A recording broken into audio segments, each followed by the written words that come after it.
paradigm of absolute control. And that's why we're just out here doing simple things, pointing out that we're meant to be in nature and be natural.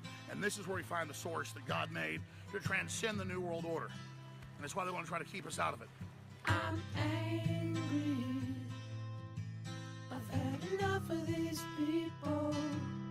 They're a bunch of Christian murderers, scum. They're on giant death factories, keeping babies alive and selling their body parts. What more do you need to know about these people? I go out and face these scum. They literally crawl out from under rocks. They have green looking skin and they run around screaming, we love Satan, we wanna eat babies. I have them on video. Hillary's in the creepy weird sick stuff, man. She sleeps in the same room with that creepy weird woman whose mother wears a hood over her head. What the hell? That woman number one is ugly. Imagine how bad she smells, man.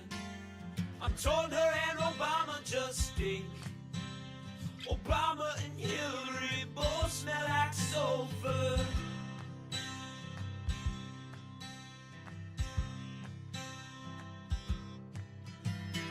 Literal vampire pot and the goblins are hobbling round coming after us.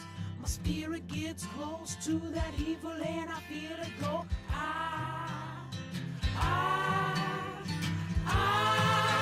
We're such self-centered crap. We don't even notice hell itself rising up against us. Millions of pointed people of the very worst type, and I'm so pissed. We're gonna stab your daughter at the mall. We're gonna stab your wife, your son. We're gonna stab you with a butcher knife, and then the police chief is gonna say, we love our Somalis, we love our Muslims. Oh, they're so good, oh, they're so sweet. I was watching Fox News as I worked out this morning. Horrors in this house. There's some horrors in this house. There's some horrors in this house. There's some horrors in this house. I said certified freak. 7 days a week. Wet ass P word. Make that pull-out game weak. Yeah, you effin' with some wet ass P word. Bring a bucket and a mop for this wet ass P word. Give me everything you've got for this wet ass P word. Beat it up, N-word, catch a charge. Extra large and extra hard. Put this P word right in your face. Swipe your nose like a credit card. Hop on top, I wanna ride. I do a kegel while it's inside. Spit in my mouth, look in my eyes. This P word is wet, come take a dive. And continue along these lines. And it gets significantly more vulgar. Like, a lot more vulgar.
leftist ass like corn on the cob. I'm ready. I will eat your ass. I will eat your leftist ass like corn on the cob. I'm ready. I will eat you. I will eat your ass. I'll barbecue your ass flat. I will cook your ass up so fast, and I'll tell them, oh, I killed a cow out back, baby. You think Christ would eat somebody? He would never do that. I will. I'm ready to hang them up, gut them and skin them and chop them up. You know what? I'm ready. I will eat your leftist ass like corn on the cob. I'm ready. I will eat your ass. I will eat your leftist ass like corn on the cob. I'm ready. I will eat you. I will eat your ass. I will eat your leftist ass like corn on the cob. I'm ready. I will eat your ass. I will eat your leftist ass like corn on the cob. I'm ready. I will eat you. I will eat your ass. And that's why I want the globalists to know. I will eat your ass first. I swear to God, if it's the last thing I do, I'm going to get my hands around your throat. What rolls downstairs, a boner and pears, rolls over your neighbor's dog? What's great for a snack and fits on your back? It's log, log, log.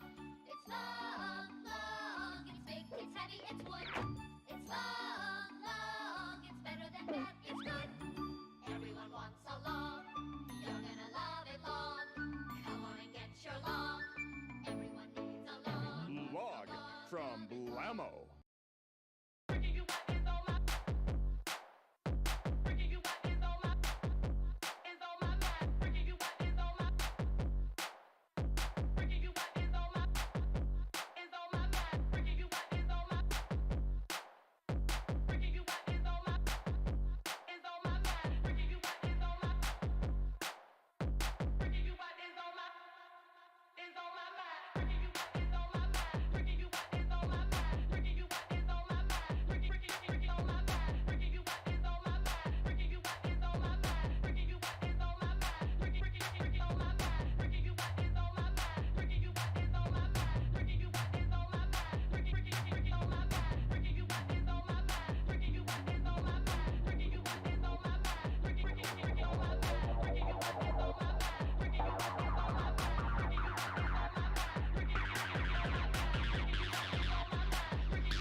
It's another B-Word broadcast. Let's go. How's it going, chat? How you doing? How you been? How's it going? Welcome to the stream. It is another B-Word broadcast coming at you live here from Montreal, Quebec. That's right, le pays où on n'oublie pas. I don't know why I'm talking in French. How you all doing? Thanks for the unsolicited promo regulated R. That's gonna be an instant ban. We're starting this stream off good. We're banning people on YouTube. We're banning people on on Twitch. Get out of here, bots. You don't belong. Only normal humans allowed. Welcome to the stream. We got all sorts of crazy stuff to go through today. Sorry I was away all weekend. I had so many things to do and just kind of in a bad headspace. But things are clearing up. Gray skies are going away. You know, sun is out, but not actually. It's a winter storm out there. It looks horrible and terrible. But how's it going? It is 7 in the morning on a beautiful Tuesday. It is the 24th of January 2023. We'll not get tired of that. And yeah, we gonna get into it. We got all sorts of crazy content. We've got Steven Crowder saying dumb things, just being a silly goose, and the rest of conservatives are like clapping back at him, which is nice to see. I guess they have some ability to police their own, but only when it comes to capitalism, it seems. It's the only thing that seems to matter. Okay, and then after that, we're going to be taking a look at the Monterey Park shooting. There is, I haven't looked at it at all. I barely know anything except that there is, yet again, another mass shooting in America. And there was a hero, apparently, so we got some clips of that. We got ChatGPT passing the MBA, being as smart as a business student, which is gonna be, that's interesting. Don't even know what's going on there.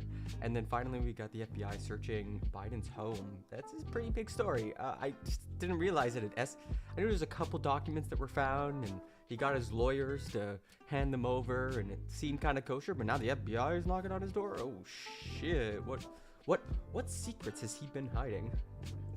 The Biden crime family. So I got my coffee. I hope you got yours.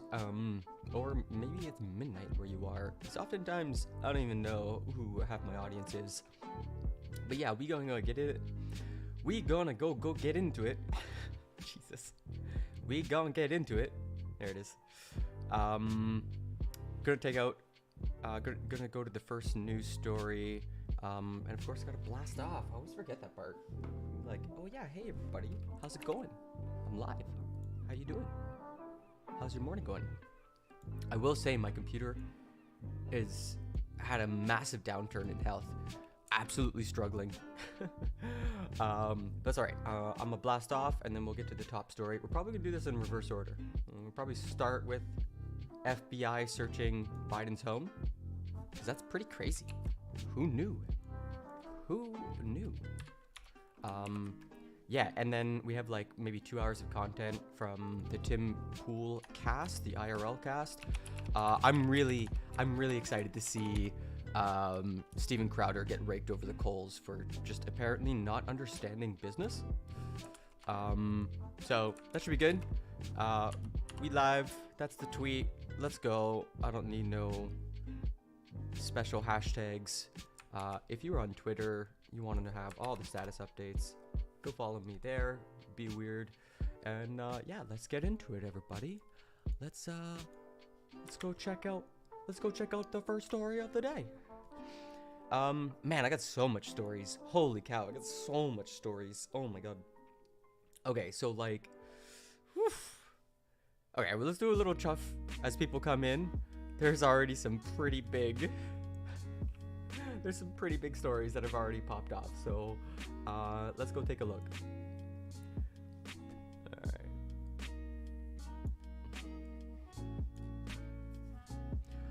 Okay, so I mean, we're just gonna clear out some of the insane stuff that popped off while I was away. I haven't streamed in like 3 days, and there's like a decade's worth of content. I'm really scared what's going on in Florida. It explains why it blocked Black History class, and it's a doozy. is like a really bizarre explanation. Makes me genuinely uncomfortable. So yeah, let's look at this.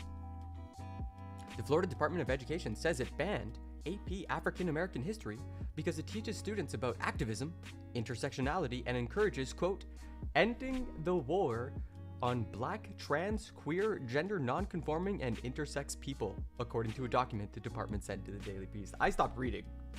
Once I saw that, I'm like, oh, okay. It's war. It's war. This means war. That's what's going on. They full out are like, oh no, history is going to stop us hating black, trans folk, queer folk? Like, oh, we can't have that. Jesus. Florida governor, I like, this is like the hotbed of American fascism. Florida Governor Ron DeSantis rejected a request from the College Board to provide the class in high school classes in the state Wednesday. The move comes in the same week the far-right Republican, who a judge just ruled violated free speech laws by firing a prosecutor for being woke, requested info on trans students from universities statewide. DeSantis' administration further made their anti-LGBTQ stance known in their explanation for prohibiting the class, simply listing, quote, black queer studies as a violation of state law. A representative for DeSantis said the now banned class, quote, lacks educational value and historical accuracy in a statement to the Daily Beast. The document further admonishes the teaching of intersectionality, claiming it is foundational to critical race theory, without explaining how.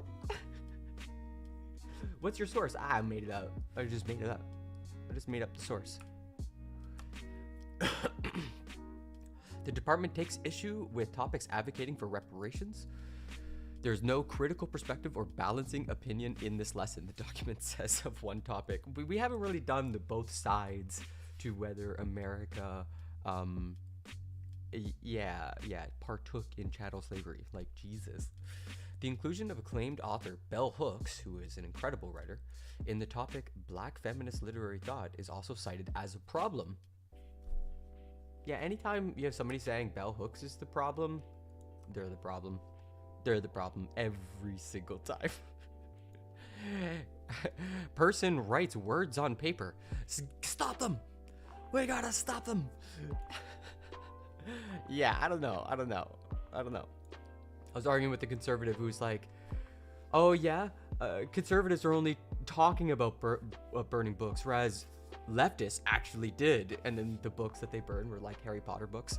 I'm just like, okay, we've got to cover a lot of ground to explain why these are two different things.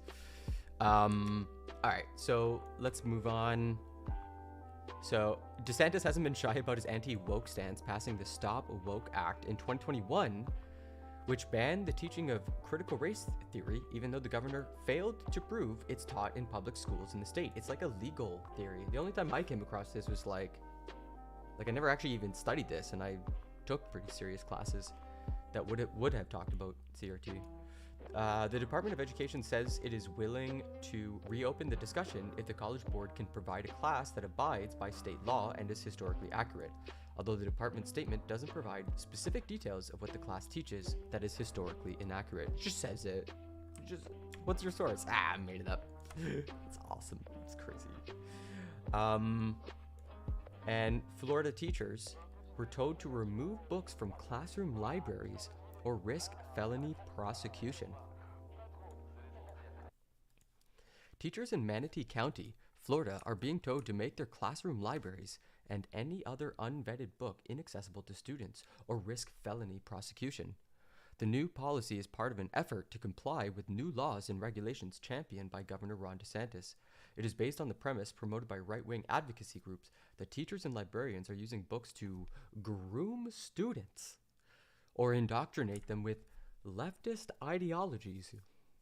Kevin Chapman, the chief of staff for the Manatee County School District, told Popular Information that the policy was communicated to principals in a meeting last Wednesday.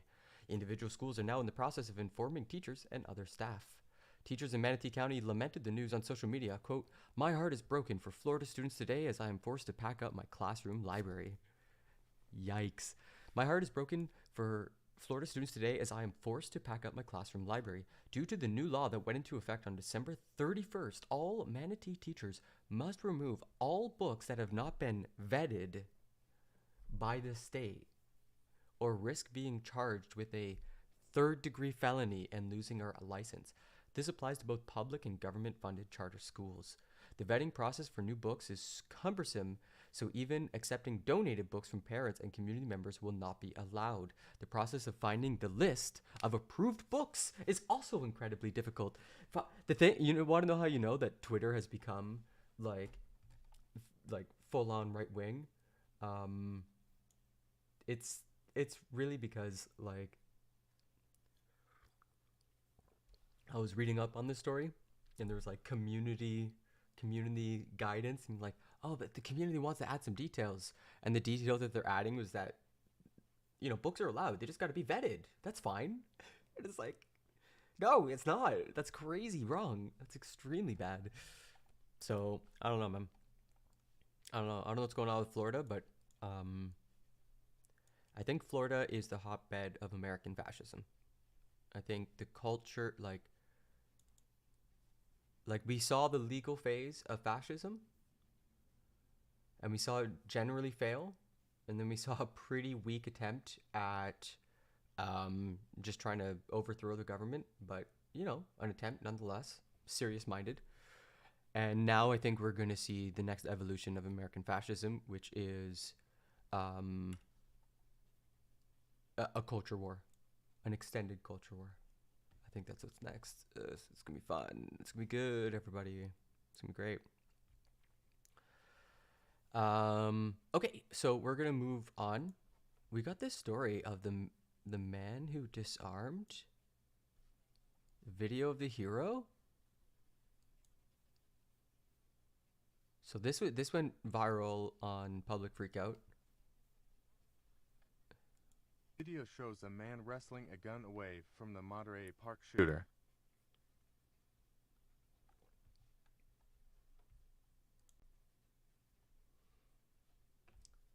Jeez.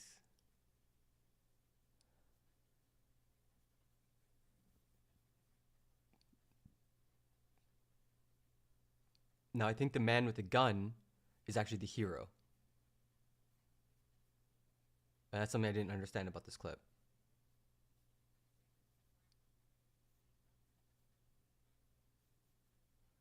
Because when I first saw it, I thought this guy was the hero, and he fails. He just walks away. I'm like, why didn't he just, I don't understand. He had so many opportunities to get him. And it's because at the start of this video, it looks like the hero is just. Video shows a man wrestling a gun away from. Oh yeah, there you go. You see it. It's in the shooter's hands right now. He's got his left hand on the hero's face. From the Monterey Park shooter. Pushes the face again. But he totally lost. So this is him taking the gun. This is the moment where he grabs the gun and rips it from his hands. Video shows a man wrestling a gun away from the Monterey Park shooter. Gets the gun. He clubs him with it. He's actually club him? Yeah, he clubs him. Huh? Gsh.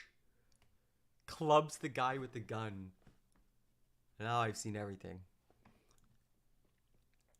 Okay.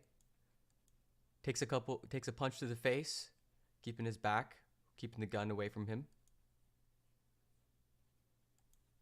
Gets some distance. Kind of points it, but doesn't. Doesn't want to use it.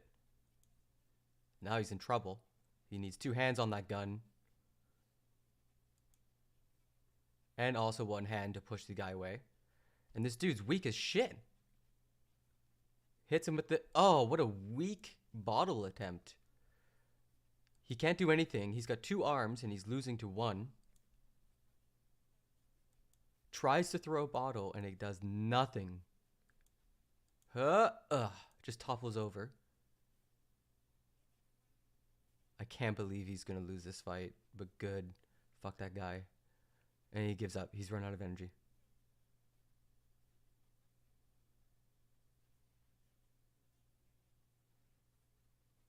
walks away. Wow, what a crazy video. Holy cow.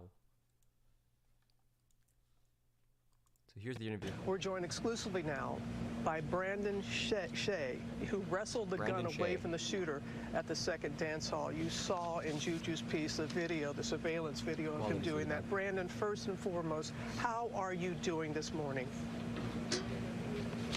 I'm doing well this morning. Thank you for asking. Well, I don't know. No one can imagine what it must have been like to confront the gunman as you did. Just can you, in your own words, just tell us what you did, how you did it, and just what was going through your mind as this was going on? Well, it was Chinese New Year's. We were hosting a social dance party. I was in the lobby. It was late into the evening. Most of our customers already left. I wasn't paying attention to the front door.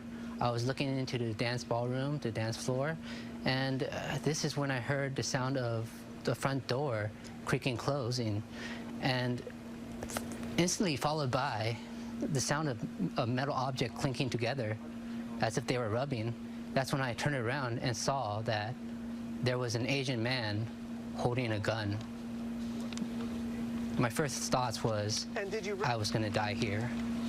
This was it. Damn. Did you recognize him at all? No, I did not recognize him. This was somebody I have never seen before. He didn't seem like he was here for any money. He wasn't here to rob us. When he was looking around the room, it seemed like he was looking for targets, people to harm. This is when he started prepping his weapon. Wrestling the gun away from him. Lady, why are you asking questions? She keeps cutting him off because of the time delay, and he's getting through it. Just let him talk. He is not wasting your valuable corporate time. Jesus, let him money. talk. He wasn't here to rob us. And it says hero civilian. You know his name. What man who disarmed man? Like, what's his name? And first and foremost, how are you doing this morning? Now, by Brandon Shea, who wrestled. Brandon Shea almost gets it wrong too. Jesus. This is when he started prepping his weapon. Wrestling the gun away from him. Brandon Shea.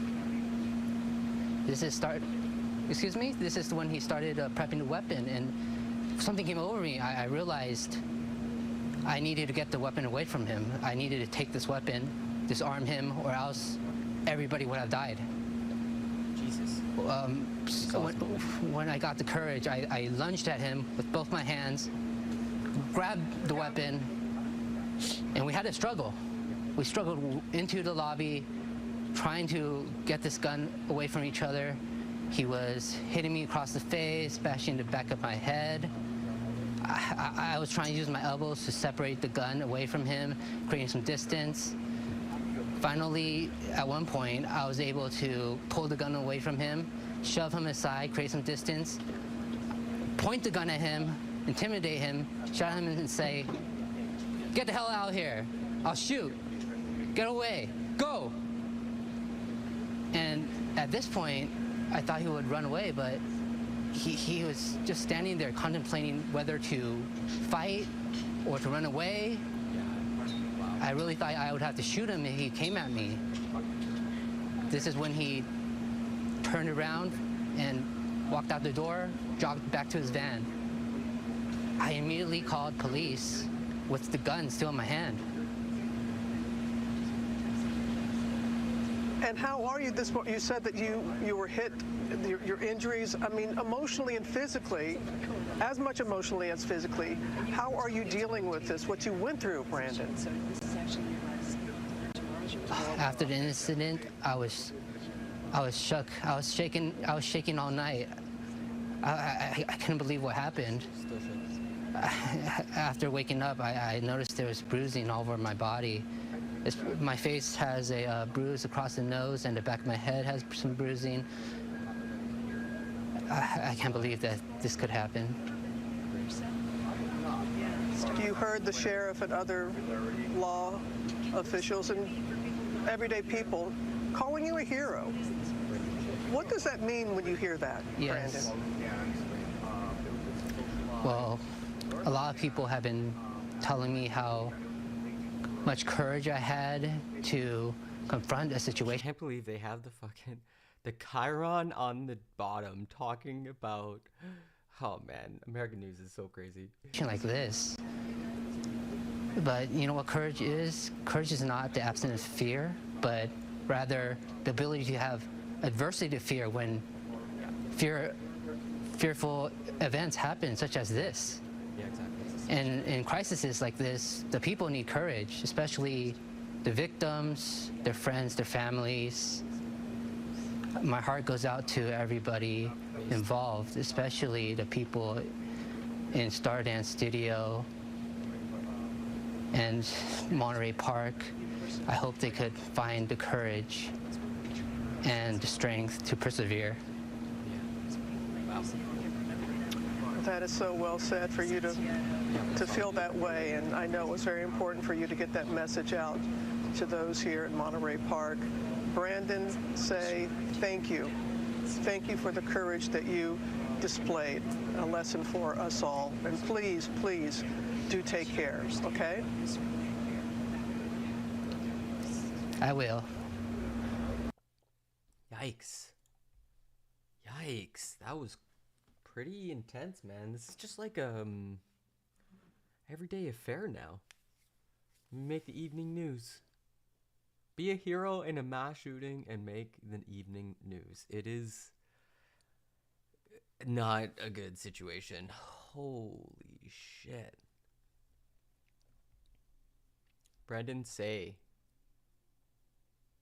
His wallet is the one that says bad motherfucker. Yeah. Yeah. Pretty wild. Pretty wild, gotta say. Okay. We are going to move on. Let's get on to the next story. ChatGPT passes the MBA. That's yeah, it's, I don't know, it's kind of quite the segue. I know, quite the segue. Gosh, what do I have that's a better segue than that? Jesus. I don't. We have this silly picture of Andrew Tate. A good digital portrait. I want to try to figure out how to get a 3D model of that, and we'll like have it spin in the stream. That could be a lot of fun. Okay, ChatGPT. ChatGPT passes the MBA exam given by a Wharton professor. The bot's performance on the test has important implications for business school education, wrote Christian Tirish, a professor, maybe it's Tirvish, a professor of the University of Pennsylvania's Wharton School. New research conducted by a professor at University of Pennsylvania's Wharton School found that the AI-driven chatbot GPT-3 was able to pass the final exam for the school's Master of Business Administration. Does that say something more about... Because one of the things that's been a big part of the discussion is how you know, this wouldn't really pass very well in English. Well, actually, no, there's been a couple where it's like, this is poor. You get like a C, but you would pass. You know, I wouldn't be able to tell it's written by a robot in like English lit. But a master's? Professor Kristen Tirvish, who authored the research paper, Would ChatGPT-3 Get a Wharton MBA? A prediction based on its performance in the operations management course, said that the bot scored between a B- and B on the exam. Oh no. The bots are coming, everybody. They're officially better than the worst humans. The bot's score, Tirvish wrote, shows its remarkable ability to automate some of the skills of highly compensated knowledge workers in general, and specifically the knowledge workers in the jobs held by MBA graduates, including analysts, managers, and consultants. Yo, aren't they the ones who like suck the lifeblood out of any friggin' like administration? Just the endless analysts and managers who just breathe down your neck and watch you work and say, that looks like work. Sure it is. That's not true. Sometimes managers can fix things. The bot did an amazing job at basic operations management and process analysis questions, including those that are based on case studies. Tervish wrote in the paper, which was published on January 17th. He also said the bot's explanations were excellent. The bot is also remarkably good at modifying its answers in response to human hints. This is kind of the part that I haven't explored enough. Tervish's findings come as educators become increasingly concerned that AI chatbots could inspire cheating. Although chatbots are not a new technology, ChatGPT exploded on social media in late 2022. Earlier this month, New York City's Department of Education announced a ban. I don't know if it's going to work. Much of the debate is centered around ChatGPT's conversational speaking style and coherent topical response style, which makes it difficult to distinguish from human responses. Experts who work in both AI and education have acknowledged that bots like ChatGPT could be a detriment to education in the future. But in recent interviews, some educators and experts weren't concerned yet. It's the yet part. Like, give it like a year. Not even. This stuff is exploding out of control. Okay. I think we'll put the FBI search of Biden's home on the back burner. I wanted to get to the Tim Cast. See what's up with that.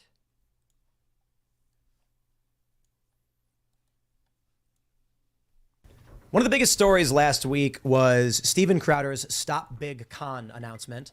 The Daily Wire's response. Candace Owens then came on this show, gave her response. Steven Crowder released a video explaining his response to their response. Oh my and God. now we have an opportunity to hear Steven Crowder's side of everything. And this is an important story. A lot of people have asked me, why does this matter? It's drama between media companies. And I think the questions being asked right now could determine the shape of independent, alternative, anti-establishment, and corporate media in general moving forward. Is it going to more take the shape of the traditional Hollywood system, but with better views, or is it going to be a new system that makes sure the individuals are empowered and can maintain themselves through the issues of censorship and run their own companies after any contracts change? There's a lot of questions here, more than just that. And so joining us tonight to talk about all of this is, of course, we've got Steven Crowder. Yeah, thank you, sir. That's a little roomy. Is there a way for me to adjust my headphones? No, I should have done it beforehand. I'm an idiot. Actually, Yeah, we don't. Kellen can do it from his end. The new studio has the modules where you can His hair looks silly too. You should be wearing a beanie. control, but we're. I also got flying these up the edge of our seat. armrests. I'm like hitting the table, so if I look like an idiot, it's probably You can because I'm lower the partially- seat. How do I do it? On the right side, there's a lever. Yeah, it's the front lever of the two. Now everyone's gonna think I'm super. Okay, we're back. Yeah, now you're short. I'll adjust your camera. But and also you brought your CEO, Yeah, Gerald. Gerald Morgan. Yeah, now officially just became CEO in the last couple of weeks there. Of, We'll have to adjust these cameras. So Right, Serge missed his flight. I guess is that what happened? Yeah, sounds like it. So we're completely just Luke. There you go. All right, there we go. Ian will get it. I just split the difference. Is that okay? I just kind of went up. I don't think you need to adjust it. No, he needs to turn it to the side. Oh, Yeah, okay. there we go. Well, thanks for having. It's almost like one of those things where it's like when Santa met the M&Ms. Yeah. Seeing you in person. I was like, Well, they got rid of the he M&Ms. does exist. Oh, right, but they're gone. No, They're gone, they have a yeah. lesbian M&M. No, they got rid of it. It's Maya did they? Rudolph now. Just now. Okay, we're going to talk about that, I suppose. But, ladies and gentlemen, before we get It would make started, sense if she's a lesbian M&M that she was so fat. That's fair.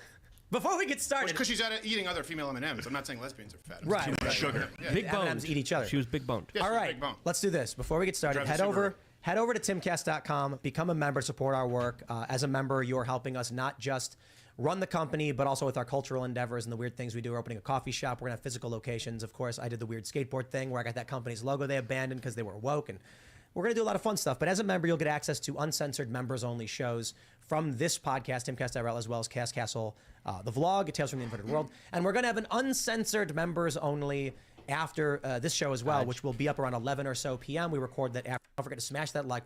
Hey guys, today I'm wearing my Make America Florida shirt, which you could get on thebestpoliticalshirts.com because I'm moving to Florida tomorrow. Sorry guys, but the Daily Wire gave me a deal I couldn't refuse. really? I'm leaving. Oh, No, dang. I'm joking. I'm kidding. I thought you were going to say to Arizona because Carrie Lake. No.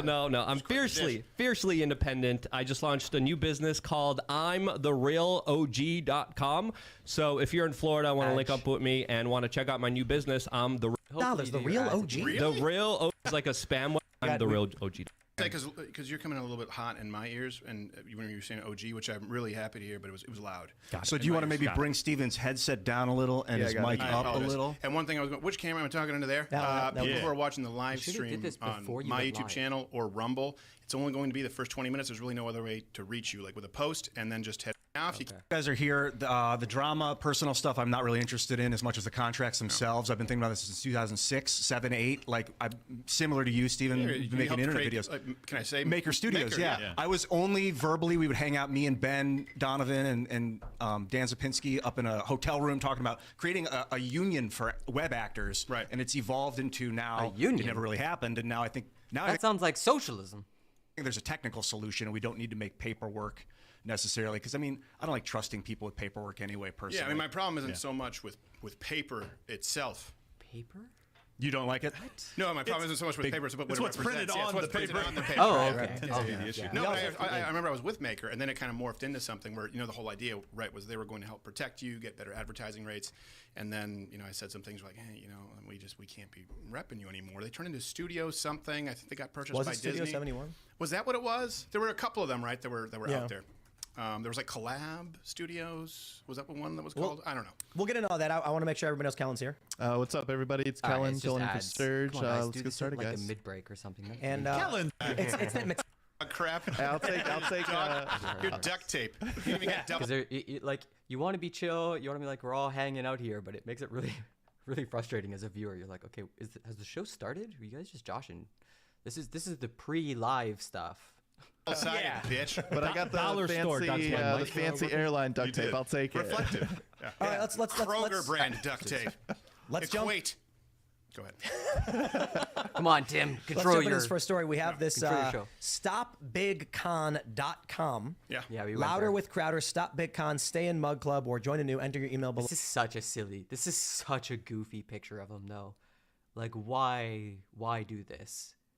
His like, that line meme. Like, he doesn't have good posture. His cigar isn't lit. Like, I don't know, man. So let's get started and talk about from the beginning. You most people are familiar with the story. Yeah. I want to make sure as we get this started, I want to make sure there's important contextual understanding. People have asked why it's so important that and why is everybody interested in this story? Why have we talked about it so much? First, I will say, well, I'm biased. I worked for big corporations. I've run my own company. I have this passion for how the media companies operate, how I operate my media company, my vision for the future. And I know so much about this. It's something I care about. When I hear about it, I'm just driven to want to understand more, talk about it, share these ideas. But it's more than just that. I just want to make sure that my bias is clear. It's that I, for one, have taken issue with the establishment media, the traditional media systems, how they operate with contracts. And so trying to build something different, I see what Crowder announced and what he's talking about, and I ideologically agree. So this conversation could change the shape of how media moves forward as the corporate media system is dying, firing people, laying people off, and an independent ecosystem is emerging with these networks. Which form is it going to take? It could go completely corporate, it could go completely independent, it could be a mix of both. But this is a conversation that is extremely important moving forward. So we're hanging out with Stephen Crowder and Gerald, of course, to talk about all understands this. the business side more. I don't really take care of the finances as much. But What's the story here? What's the story? Well, first off, let me set something up off the bat. I want to make sure that everyone here knows that I I got know that you breaking guys news. have made very clear that you're monetized on YouTube because you believe that you can. Fuck. I cannot believe this shit. Nick Fuentes is on Twitter now.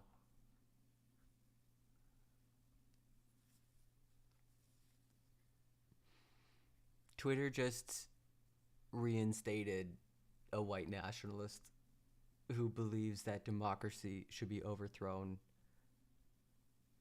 I don't know, my guy. This is a little fucked up. I am very uncomfortable about this.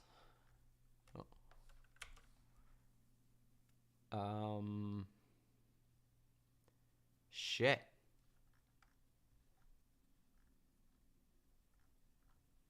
That's not very good.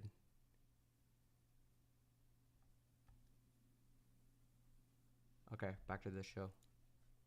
Against big tech by sort of operating to some degree within the rules, but you've been very transparent about it. And so I don't want you to think that that is at all the same as what I have a problem with. And I mean, we can go back to a few things. Look, it really comes down to what's right. It really comes down to what the truth is. And this is something that's been a long time coming. Gerald actually came on as CEO because we're being batted around so long. This is years and years in the making. I get the point with corporate media. The issue that I have with many in the conservative side of this sphere is the fundamental misleading and dishonesty. That's what I have a problem with. And you see that here as this story took place. There was no misleading or dishonesty, man. You were the dishonest one. You recorded someone without their knowledge and then did a hit piece and horribly misunderstood what was happening in that conversation. And everybody's dunked on you for it, and now you're trying to cope? Like, what is this? Kind of it started right where we released this video.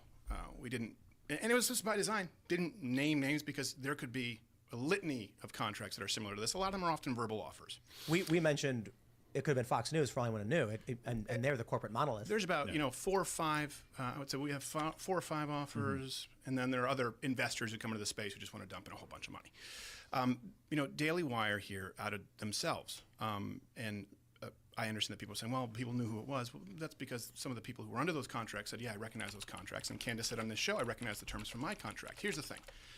I said this is wrong. Penalizing conservatives, and I believe this to my absolute core, penalizing conservatives on behalf of big tech while taking money from people who are paying you, investing in you to fight big tech. That is what they're investing in. That is what Mug Club is investing in. That's what subscribers are investing in. While simultaneously penalizing conservatives is fundamentally wrong. I had that conversation, said, look, just please give me your word. You're not going to be doing this with other people who, as you well know, when you start in this industry, don't know better. Immediately after that, right, the conversation was, Crowder is making a big deal as a dick about money, right? Basketball money. $50 million a year was the implication, which you know is not true. People aren't saying that now. That's not what people have a problem with. What people have a problem with, I understand, is the idea of a phone call. And now the narrative has shifted to betrayal of a friend. That's what people want to say. I say last straw. I say this is something that I've watched, experienced for years. What last straw? Tried to give every possible out to do the right thing, and have tried to do the right thing in the way that we run our own business.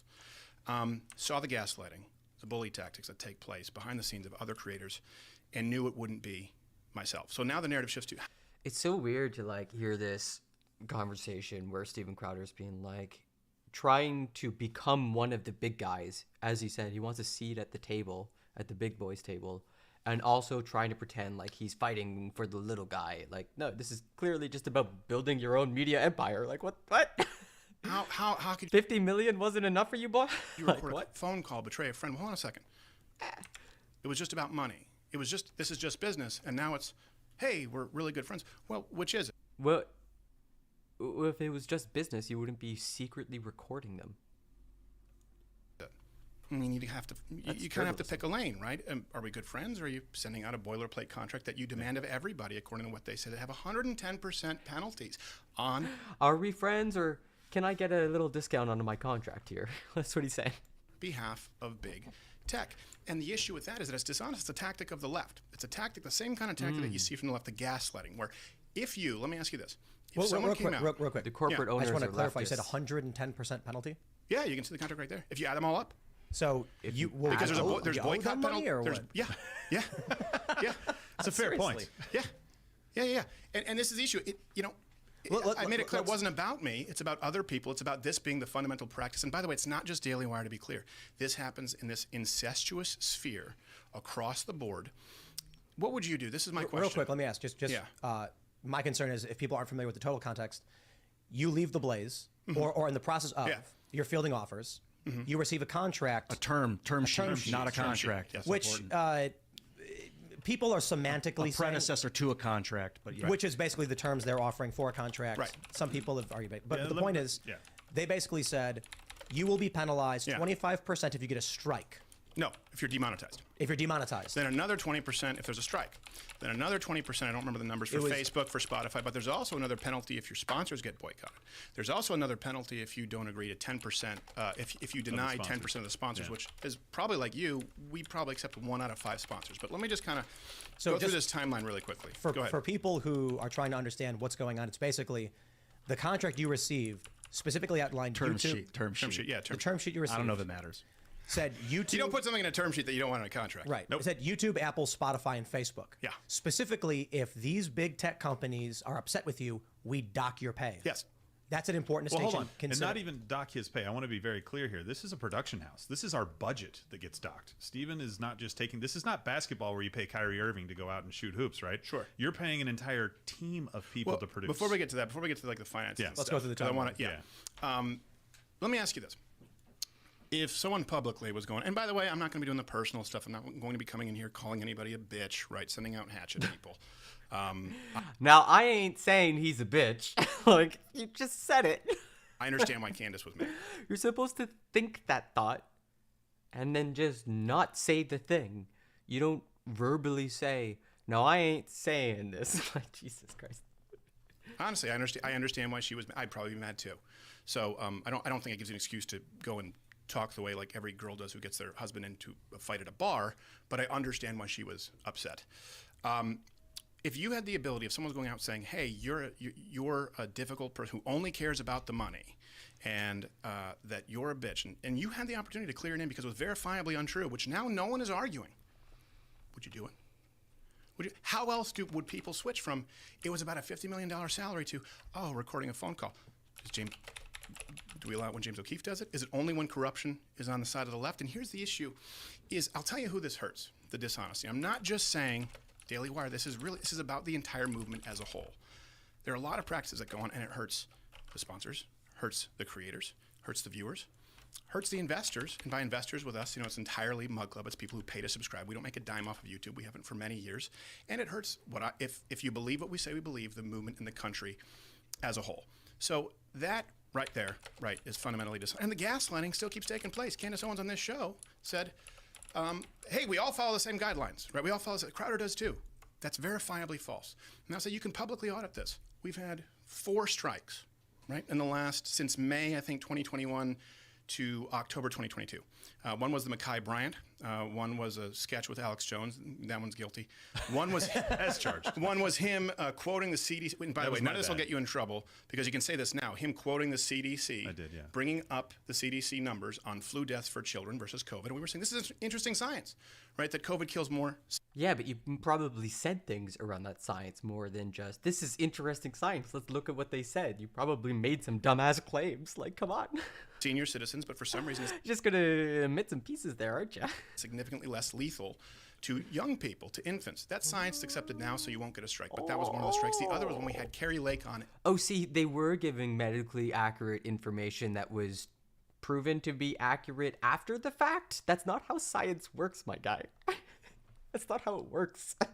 You were wrong at the time. You were wrong at the time. So what is this argument? We were later proved by the science to be correct. That makes us scientists. Like, no. In a gubernatorial election. Jesus. 4. How many have taken place from Daily Wire? You guys, 0.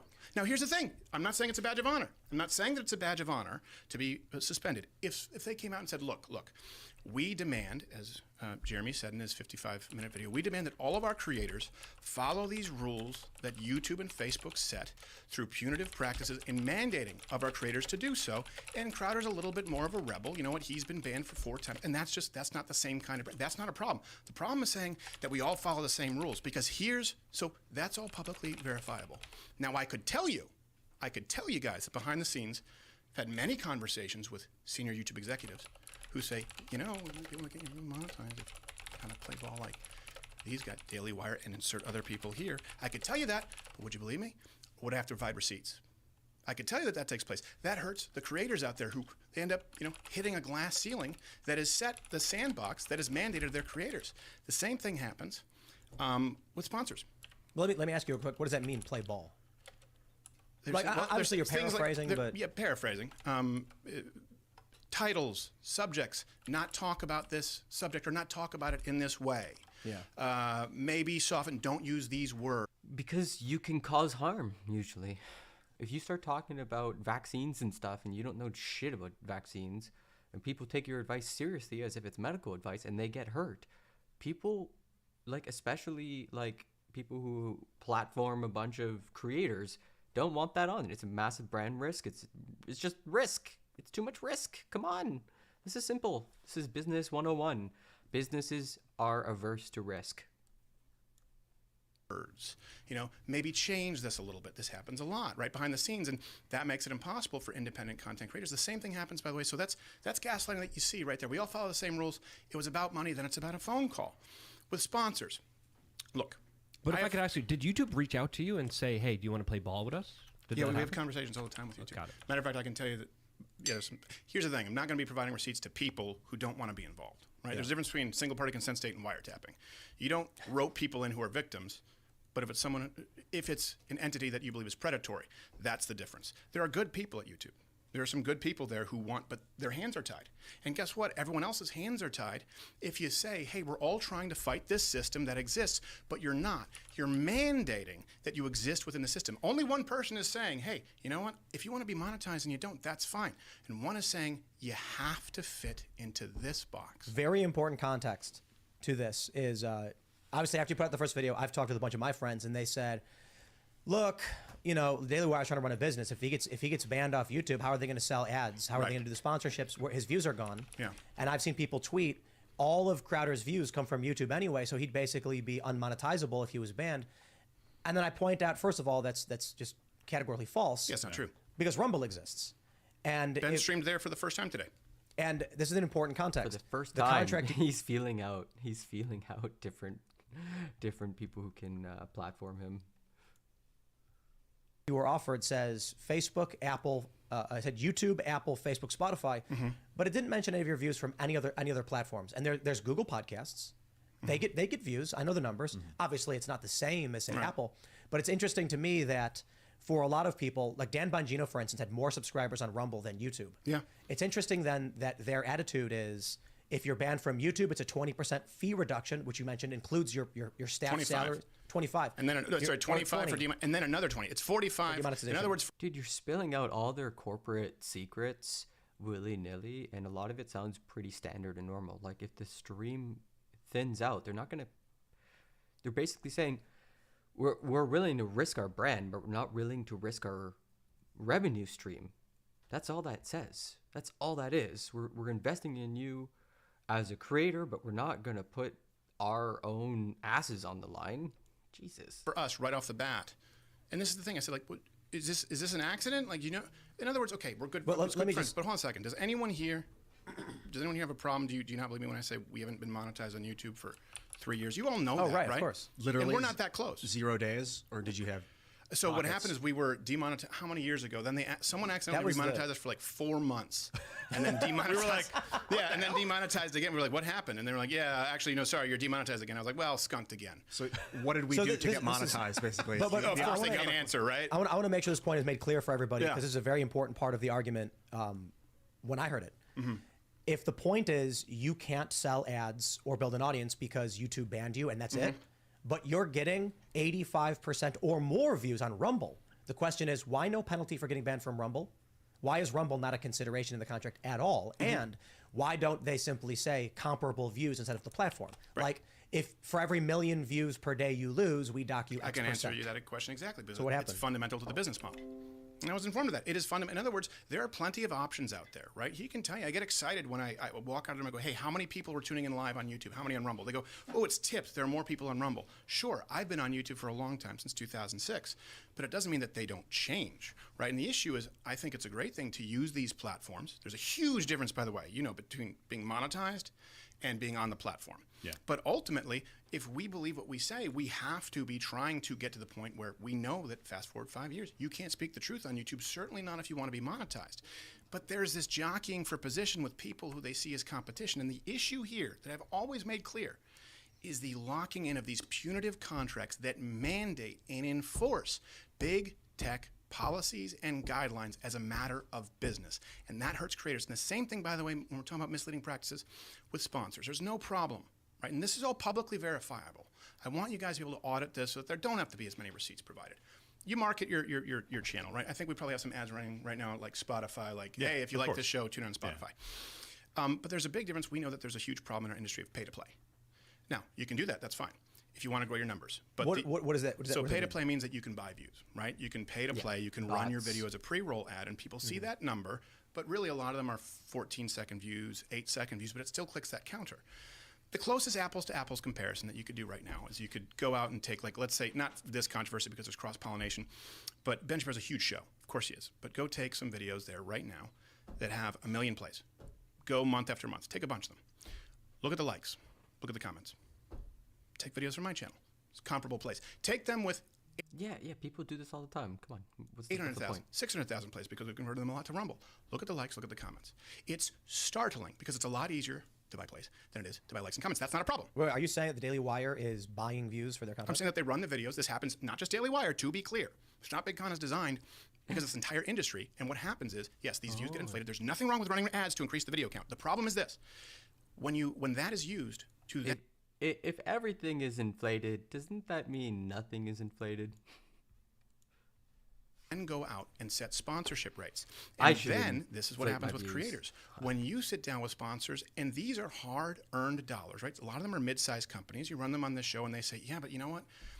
We didn't get our money's worth, and this person is the #1 show. Because they go out and they say that they have these numbers, and they set what happens? They drop those rates across the board, which hurts everybody, or they pull out altogether. Now, you can publicly verify that information. Now, I could tell you guys that I've had conversations with sponsors that say, we're not going to be running in the conservative space because it's just not as effective as we thought it was, or you know what, we're going to be pulling out. And content creators just say, why am I getting these low advertising rates? Here's the issue. If you're some kid, and by kid I mean, you know, you could be a 40-year-old with a smaller podcast. Let's say you get 250,000 plays. Not as big, but good numbers. Let's say you get 500,000 plays. I would love to Good get 250,000 numbers, but they're plays. real. And you are a conservative. Good broadcasting? Well, thank you, TN Edits. And you're trying to grow this. And then all of a sudden, your content, YouTube is saying, can't say that, can't do that because of the box that's being created by all of these companies in big conservatism. And then you're trying to make it, right? You're trying to make it something that is financially solvent. And you can't because sponsors no longer have faith in this side of the industry. That is something that hurts those creators. And this is something that, so the creators are hurt, the sponsors are hurt, the viewers are hurt because, I just want to finish this one, and then any questions you have. The viewers are hurt because they feel isolated. They feel like their views are not represented, right? They go, hold on a second, I'm conservative. Why are none of the top people saying whatever it is? X, Y, Z. And the investors are hurt. And I don't mean billionaires.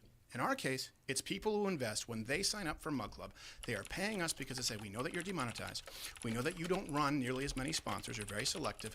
And we think we are giving you our dollar in faith because we think that you are fighting for us. Imagine, let me give you one final parallel world there.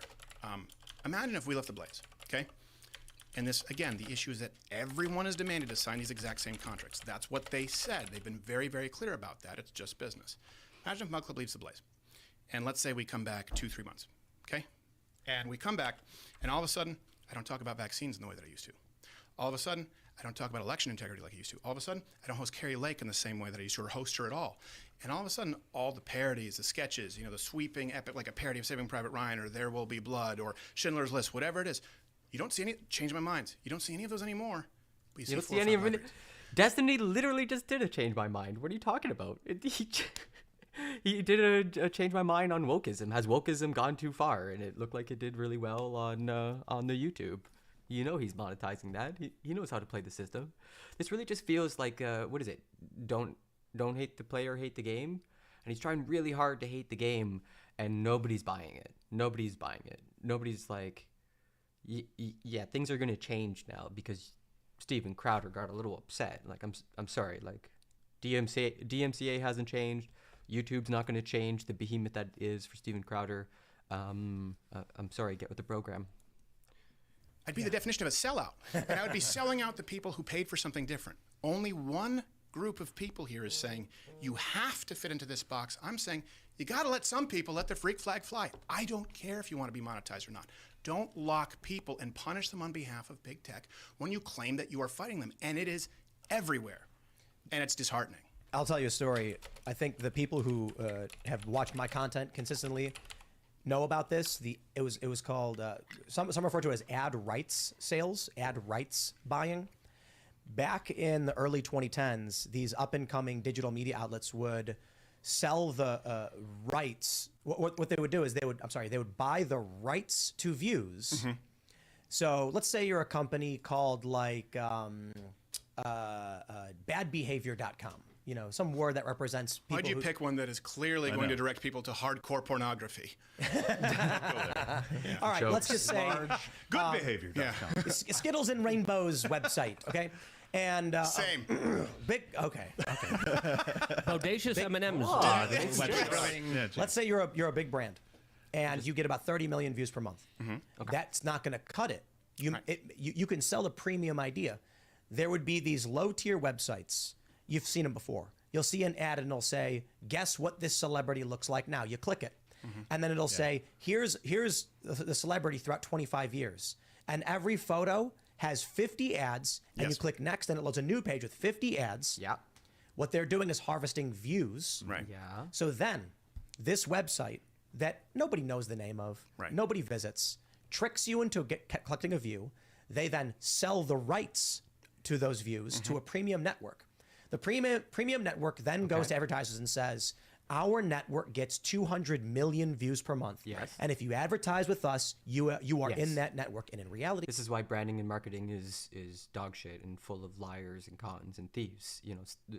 What is it? There are 3 kinds of lies, and statistics. Like, this is particularly true when it comes to marketing. Everybody's trying to hack the system, game it as much as possible. they only get 30, but they bought the rights. And meanwhile, there's some kid who's actually getting 10 million views, right? Meanwhile, there's some kid, and he doesn't get the same advertiser rates because he gets burned. And then those kids drop out. Does anyone ever wonder why the burnout rate is so high in this industry? There's so many good people. I mean, you can go back. Imagine worrying about the burnout rate, not of teachers or nurses and doctors, but of live casters. Oh, God. Oh, geez, the navel gazing is so ridiculous. To when I was in PJTV in 2009, people who I worked with, good, solid people, who, by the way, had skin in the game, who had a lot to lose, and you'll never hear from them again because they just go, I'm out. They get disenfranchised. They get disenchanted. And that's the issue. Look, it doesn't affect me. I'll be fine either way. But we've always talked about building a bench, and I've always talked about wanting to be able to pass the torch. It's not possible to do this way. And by the way this is true is right now I have said I don't want to do this. Again, I've been thinking about this for a long time, trying to work behind the scenes, trying to work within the system until I realized there's just no interest in doing it that way. And then you say, okay. And then you burn the bridge. Okay, is our move, this is why we lose. Conservatives wonder, what the hell, with the midterms, what the hell happened? Why do you think? Why do you think people like Lindsey Graham, like Mitch McConnell, nothing personal against them, why do you think that there are people out there and you go, how do they not get voted out? Why do you think these are our decisions for speaker? These are our choices. Why do you think you constantly lose? Because the people who really do want to be the vanguard at the cutting edge, they burn out and they leave because they can't compete against it. And that's the issue. I got to tell you, man, I make this point all the time where I just say the larger political goals of the GOP are failing, even though they just got 3 Supreme Court justices that are radically changing the laws of the land. That project is failing, and they're an utter chaotic mess because the progressives in the conservative, I guess, the visionaries, as they're called, of conservative ideology, are just running up against the wall of corporatism. But corporatism is conservative ideology. Corporations flow directly from the ideology of right-wingers, like private property, and the state protects what you earn, you investment capital, the largest corporations are investment capital funds, like vulture funds and stuff. Like, what the fuck? For all the people who are claiming I'm a grifter, or corporations are also hierarchical. Like, I could go on forever. Want money, and that I don't really believe the things I'm fighting for. I'm like, it would be so much easier to sell everything, shut it all down, and just buy some properties, rent them out, and not have to worry about any of this. Take money and shut up, right? Take money and shut up. But it's not about what's easy. Yeah. It's about what matters. Yeah. And by the way, we want you guys to make money. We want every conservative in this space to run a profitable business. That's what I run. I own a wine business. Manuka honey back there. We want people to make as much money as humanly possible, but do it honestly, and just be honest with people. Bro, like, so much of why conservative culture is ass backwards is because y'all lie so much. And y'all lie to each other, and some of you forget that you're doing it and actually trick good people into believing really dumb stuff. And that's why there's a bunch of people shaking on the internet pretending they've got side effects from the vaccine. It's really insane. about how you're going to spend that money as well. Well, there's the issue too. Again, Let's- when we're talking about honesty, is it just friends or is it just business? You kind of have to pick one. Is it a lash out or is it premeditated? You kind of have to pick one. Look, let's yeah, go ahead. I do want to talk about the friend versus business thing, but I do want to first jump into a segment where we can talk about $50 million. The big narrative that we were hearing about your Well, argument. it's not anymore, right? They changed it to the Right. phone call. That Now was the it's- initial narrative, which was a lie. That's a tactic of the left. Well, so Gaslight. let's do the context here. What was it's called a business negotiation. You start at a number and that number moves around, my guy. It's just business. It has nothing to do with gaslighting. You put out a video, you mentioned, look at these fees. And gaslighting isn't like a left-wing phenomenon. What is this shit? It's, you know, I never mentioned money outside of what I believe were immoral penalty fees. I never talked. You've never heard me say, "Hey, not enough money was offered." That's not what it's about. So when we first were watching the show and we talked about it, I said, "What's the fee? We don't know." And then the Daily Wire's response, of course, was, "We offered this guy $50 million." Basketball money. Basketball money. The response then from detractors and most people was, "Holy crap!" And they're imagining Steven Crowder in a big private bank vault diving into a bunch of gold coins. When in reality, the $50 million included the entire budget for your whole staff, your whole production facility, every production you would have done. Meaning, oh, really? Oh, geez. How are you gonna manage that? $50 million to produce? What's your show again? You sit at a desk and talk into a microphone? Oh, okay. Right. You've got to pay, how many employees? Compared to like Eric Andre, who destroys his set every single show? Oh, okay.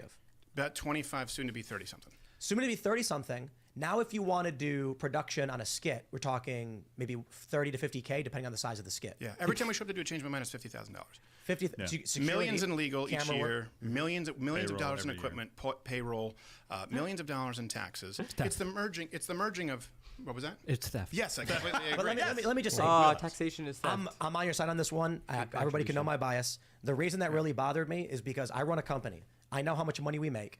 And there are people who assume that revenue equals money in your pocket profit.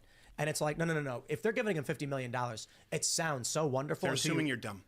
They're treating the audience like they're dumb. Again, well, no. A lot of people don't. But here's don't the thing. understand this. People don't understand because they're assuming that you won't go and do research. Look, $50 million basketball money versus $12 million. If let's say Marvel says, I don't know, the new Thor movie is $200 million.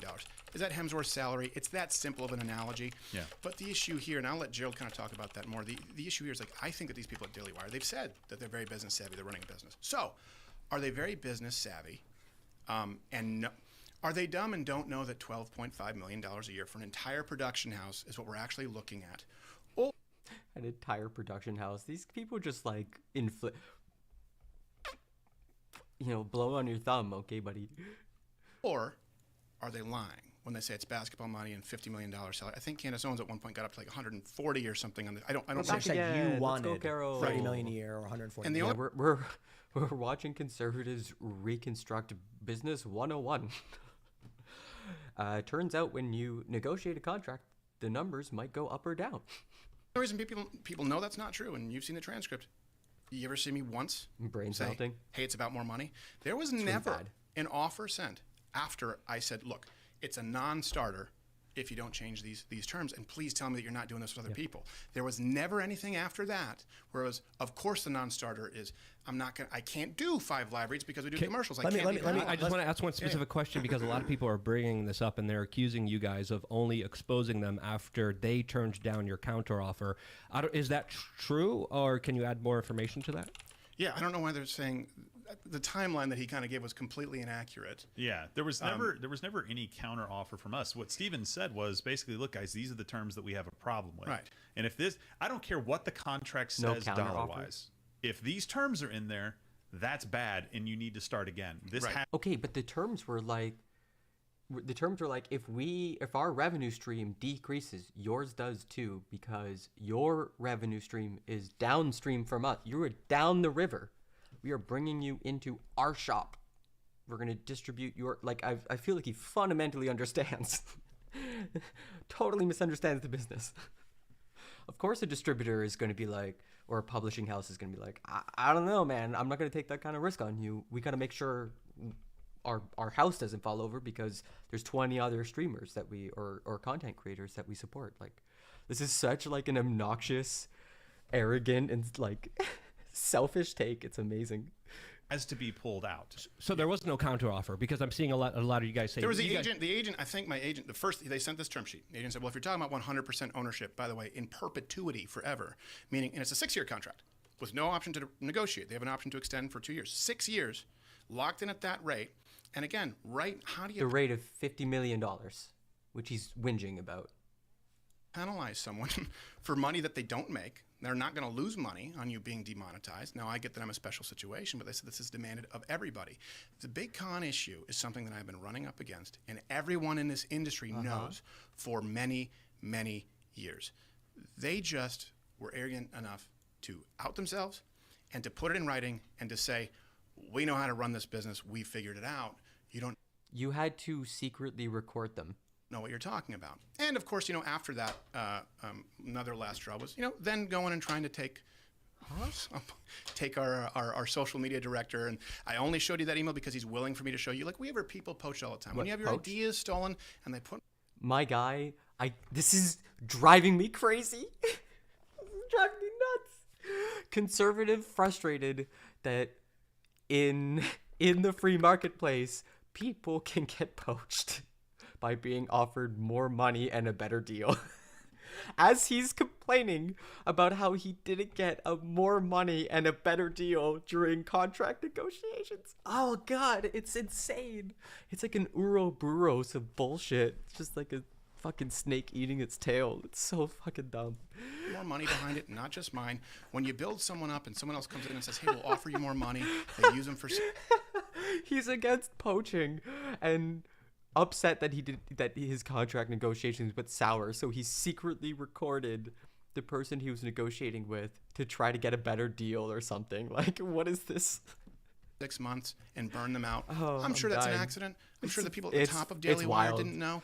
It's wild. Like, if you're on the inside, if you're this guy and you're sitting there with a serious look and you want to be treated seriously and you're furrowing your brow and you're really trying to like understand this person's perspective, you got a fucking UFO that floats because you understand technology. Like, there's got to be some gears churning. There's got to be some grinding happening. Like, how are When they reached out to someone who was not looking for a job, who loudly and proudly advertises himself as social media director for Louder with Crowder. But I could tell you that on that phone call, they said, we have an entire social media department. Right? I said, I have one guy, Gary, and he's awesome.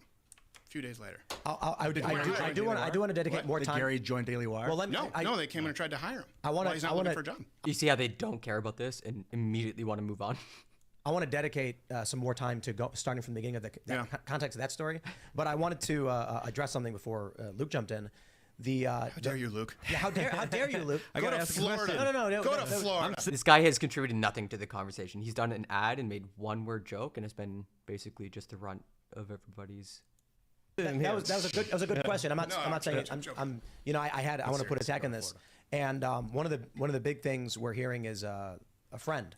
You guys were friends, and the recording of the phone call and stuff. And thinking about the contract, 4-year contract with option to renew for 2, locking you in at that rate, 12.5, including the entirety of your staff, and it's just business. And I'm kind of like, I hear that. It's not something friends offer their friends. No, is it?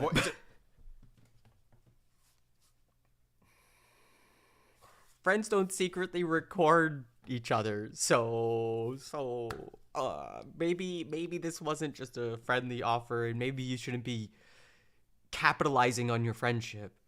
Like the rot of conservative ideology, the thing that destroys their culture and leads to fascism, is that everything can be capitalized. Everything can be monetized. There's no human connection anymore. It all gets frittered away for the fucking dollar. And now that they're like running up into the negative consequences of that, which is you can't tell if someone's your friend or not, even if you're a wealthy billionaire, wealthy millionaire, you still run into the problem of, can I trust this person? Is there trust available in the world? And they're like, man, that's a problem.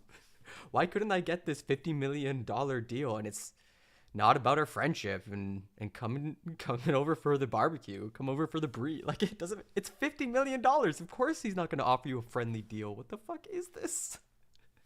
It's so obnoxious. Oh, I hate it. Oh God. Ah, jeez. Boilerplate, we send this to everybody? Or is it a friend? You know what it costs to have a lawyer mark up a term sheet? It ends up being thousands of dollars, especially when it's like, hey, look, hit select all, delete. None of this makes sense. This isn't for someone who's been demonetized. But the problem, and that's when it came down to, well, you heard in that phone call. I said, take me out of it, right? This is not the right fit, period. I knew that. Please tell me that these are not the terms that are demanded. Penalties that you are monetized on YouTube, that you remain on Facebook, that you stay in. Please tell me these are not the terms that are demanded of everybody. And I said, those were the last words. And he said, yeah, maybe I'll take it under advisement. And then you go, okay, all right, this is where we are. There's no hope for the movement if we claim to be fighting big tech and we sell out the people who are paying us to do so and fighting on behalf of big tech. I'm sorry, it is something, it's wrong. Earlier in the show, you mentioned that, I think you mentioned this in the show, that you were in Hollywood, you were doing the standard talent route, and then you decided to come out on YouTube as a conservative, and it basically cost you a lot. You lost your manager. You don't come off to me as a lot of, Candace was on the show and she said he's doing it for money. It's so obvious. Why can't people see it? And I'm thinking about that and I'm like, do you believe that? No, I don't. Well, they're accusing you of counter offering. But I understand that. But the first thing I thought was, I'm like, Crowder's already rich. You know what I mean? Like, I understand people are looking at contracts and Not money. really like you'd think. I mean, if they want to do personal tax returns and business tax returns and the charitable givings, we can do that. This is we can do that. Again, we can do it through a third party and seal them because I get private information. We can do that. Gerald will tell you. This is again, people like why I care about the subject matter so much. Yeah. Running this business and making lots of money. I often say, for a guy like me, who growing up in Chicago and being close to the bottom of the totem pole as an American, which is great for the rest of the world. I mean, for the rest, America's awesome. Right. The poorest person is wealthy compared to everybody else. Right. But there's a certain point in terms of having things that I could have ever wanted, and it's a very, very low bar. Right. I'm making it once I got hired by Disney, the Disney Fusion, they're paying me $250K. I'm staring at money I have no idea what to do with. Right. Beyond that, I'm going to change the world. I'm going to do everything I can. But this is the thing. The dialogue shifted to money, money, money, money, money, money. You heard me say this is wrong, and then it's money, money, money, just a business. And then it's this is wrong. Money, money, money, money, this is just a business. Look, it's not just a business. And by the way, when you're talking about business, find out what motivates the people you're in business with. I'm not motivated by money. That's not what motivates me. If you look back at the track record in 2000, This guy's good, man. He's good at lying, man. He's just able to just go with it. 2009, it was because I wanted to see the system burn, meaning as far as the system that kept conservatives in line. And I mean the liberal system, but then when you realize that it's on your own side, I'm not motivated by money. And by the way, don't leave someone with nothing to lose. You know the easiest situation is take the money, shut up. Second easiest is go bet on yourselves. You've seen the numbers that we've given you there. And guess what? You make more money, you shut up. The option of say no and say, look, this is wrong, and speak out is significantly harder than any of the other paths. The two things I want to say is, my point on the money was, I view you in a similar way, that you're ideologically driven. That if you have the resources to do what you want to do, and you're living comfortably and taking care of your family, beyond that, I don't see you as the kind of guy who's like, I don't have an infinity pool and 3 Ferraris in my garage. So when they say Crowder is just... What's the infinity pool? Is that the edge? It's where the edge goes off, like, and so, it looks like a horizon. I have no idea. That sounds nice. Yeah. I mean, I wouldn't mind into one. a sewer. That's right. But the question is, if you had the choice between an infinity pool and a young, a talented personality who is going to help change the shape of this country for the better, I think you're going to choose to change the shape of this country for better. That's my view of you. 100%. I had to tell this guy that it was okay to buy a reasonably priced shotgun. Yes, I'm not kidding. This is not me like standing. Well, he is Canadian. We've been friends. We've been friends for a while. Steven can tell me at any point to go pound sand, right? So I'm not kissing up. It's just like he's like, guys, I want to buy this shotgun. And I'm thinking, Benelli like, M4. Benelli M4. It's a good one. I got one. I got one. Though, right? I got Do you have the H2 over? I have the foldable stock. Hey, I want. Yeah. Is it basketball money? Crazy expensive? No, it's not, right? And so everyone in America deserves a shotgun. A Benelli too. A Benelli. We went to it. It was 2.5 We years were in before I Texas pulled the trigger. together, and you were there when I bought it. I wonder why kids as young as 6 are showing up at schools and shooting their teachers. I wonder what could possibly be contributing to that situation. We were at a shop out here. Jesus. Luke said, "Hey, you should buy that. It's really great." I buy it, and then he goes, "I want it." Oh, what the fuck? I pressed the wrong button. Where were we? No, bad broadcasting. 69. Nice. So far, we haven't learned very much, except that Steven Hey, Crowder I want, yeah. whinges a lot about how he didn't get more money. And how this is should be Basketball about money, friendship. crazy expensive? No, it's not, right? And so he Everyone in America deserves a shotgun. A Benelli too. Benelli. We went to It was 2.5 We years were in before I Texas pulled the trigger. together, and you were there when I bought it. Yeah, but we were at a shop out here. Luke said, "Hey, you should buy that. It's really great." I buy it, and then he goes, "I want it. I want it instead." Was it a Benelli? And then Benelli. I was pissed off because I was like, I didn't think. I was like, I should have bought this. And then he bought it before me. And I'm like, wait. So wait, hold on. This is fun because this is. We had a whole argument. Yeah, no, I'm pretty sure the science is out on what causes gun violence. I don't think anyone knows. It's just a mystery. John was with. By the way, how many people are watching right now? 150,000 ish. 158. He doesn't care about the money. He says as he asks about how many people are watching. On our channel, 158,000.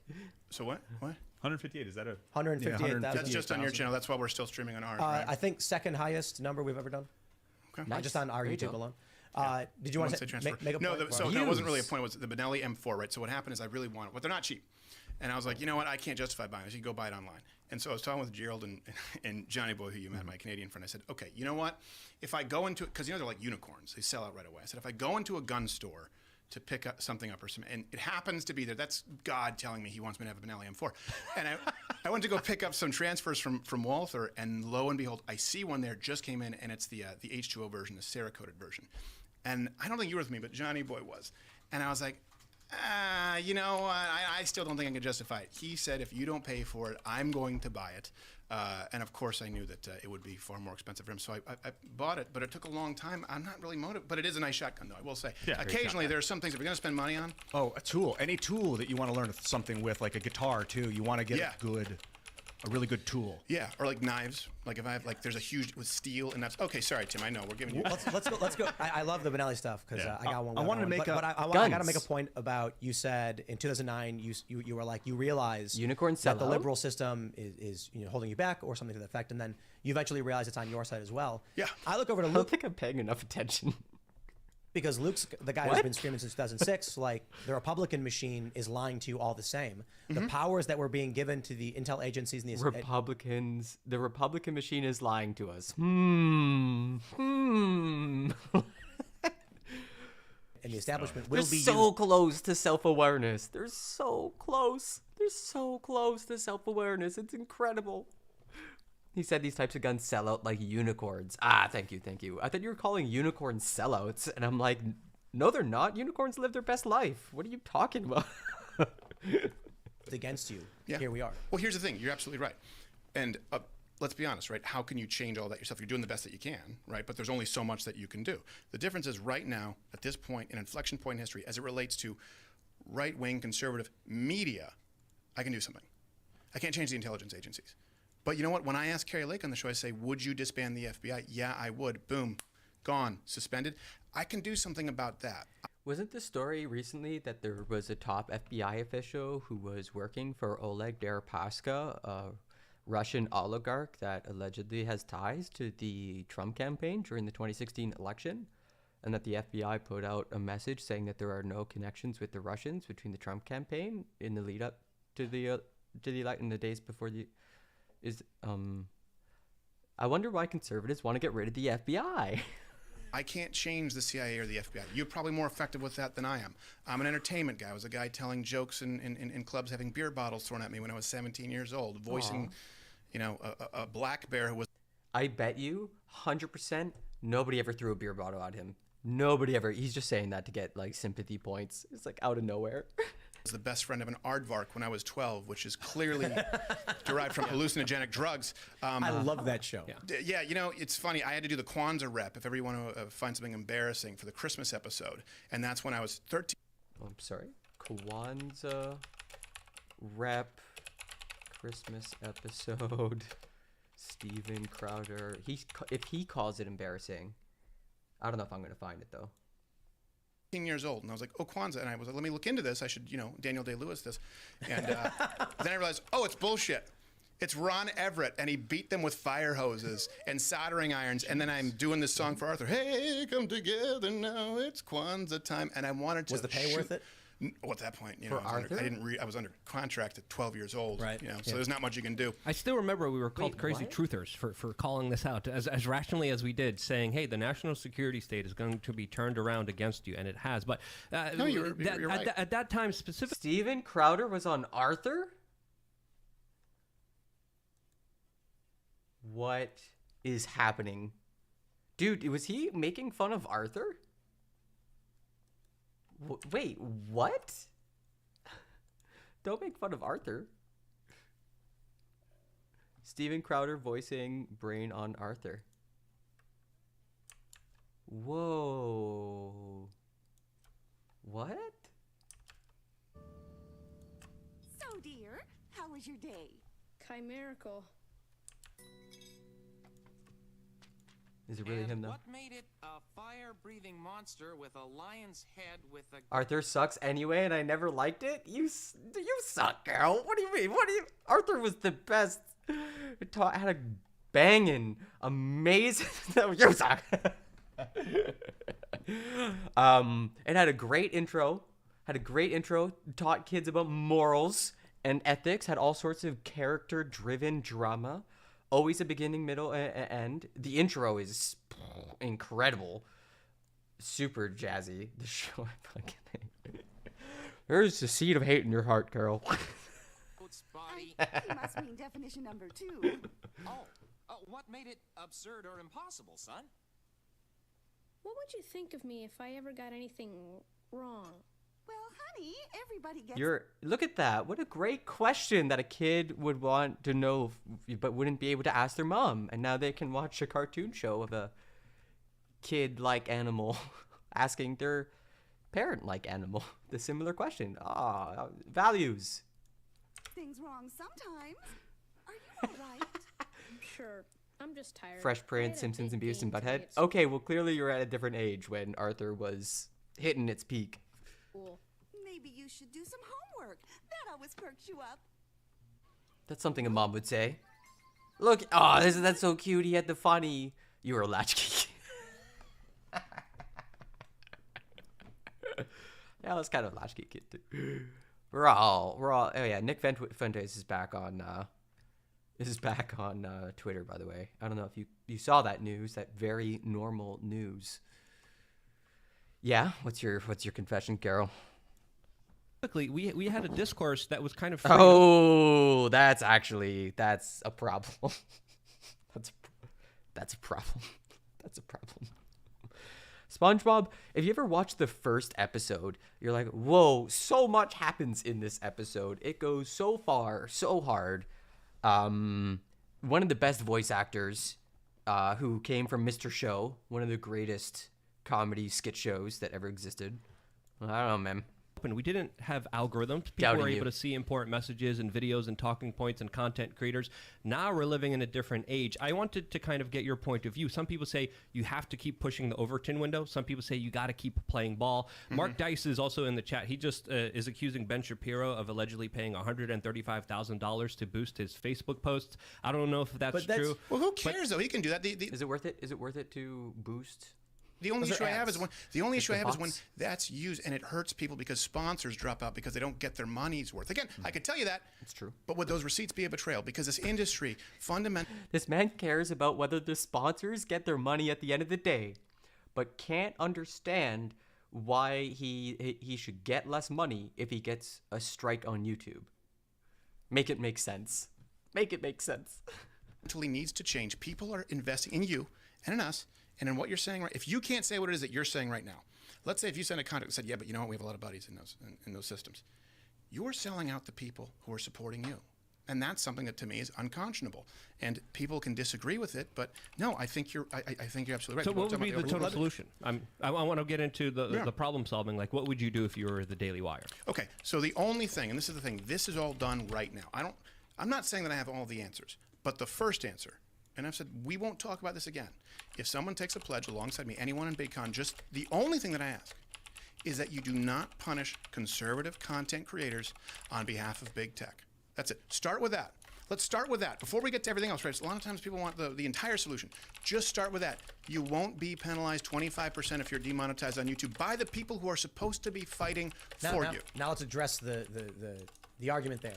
Yeah. The argument they've made is why should we be the ones to lose money if you're removed from the platform and not making money? And that sounds really great, right? It's a partnership. That's what they were talking about. They were trying to pick like a partnership and put it into contract form, or at least in this, like a term sheet, right? Well, what it didn't take into account, honestly, is what if Steven, okay, it's $12.5 million. What if he's making them 30? What if he's making them $30 million What's the starting point? a year? Yeah. That's What for if he's them making to them know. $30 million a year, and all of a sudden, instead of Is he just moving people to his platform? Well, the story was that Steven Crowder was going to get bought, essentially, by Daily Wire, who were going to own him for 6 years, offer him $50 million to run his show on their platform. But because Daily Wire also gets views by publishing to YouTube, I think, he was really upset that if his videos on YouTube got demonetized, which they regularly do, that would negatively affect his contract with Daily Wire. This all seems to make sense, but instead he records the rep from Daily Wire and blasts him on social media, does a hit piece, and now he's basically trying to make it make sense. He's doing the copium. He's like, no, what I did was smart and okay. Meanwhile, the entire conservative ecosphere has ripped him apart, or media sphere.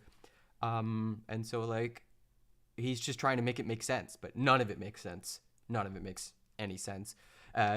There's a line where he said, I streamed on Rumble today for the first time, which means he's searching for a platform. He's off of Daily Wire. YouTube doesn't pay him. He actually might be in big trouble. What's his revenue stream going to be for the next 5 years? He might not have an answer to that question. making 30 there, you subtract 2 from that. So it's fine to share in these things when the expenses come up, but when the upside comes up, we're not really in a partnership anymore. We would so be the this only wasn't one, about money, guys. We would be the only ones just at risk. disingenuous. The only ones at risk. I'm already demonetized. I can hear Jeremy being like, "It was a term sheet. I would have negotiated." I can hear him. Well, look, I can write that I want to have sex with your wife on a term sheet. Oh, I thought you were going to redline it. It's like, come on, that doesn't. Okay, George Costanza. I had sex with your wife. This is a good point. It penalized you. It's if you get banned, you lose X percent. And no matter how much you're making, 45. No matter how much you're making, and no matter how much you lose. Yeah. If you lose $0, they penalize you. And the penalties add up to 110%. And they said in their own video, this is demanded of all creators, right? Does anyone disagree that that's what was said? This is what everyone signs. Now here's the issue with that. Again, you don't put it in if you don't want that. The counterpoint, Candace said, is she negotiated. She hired a lawyer. Right. Yeah. Steven Crowder has the resources to hire a lawyer and exactly. Sure. She put on. I thought we were good friends. I thought we were good friends. You're negotiating a $50 million deal that you blew up because you recorded the person without their knowledge, and now you're crying about it, saying, "Oh, friends give friends $50 million contracts, okay? Friends don't give friends $50 million contract. Like, what is this? I don't even know what the take is." I figured out why. Haven't you ever heard the saying, like, there is no such thing as borrowing money from a friend? You can only give or take money from a friend. You can never, you can't borrow. It's not a thing that friends do.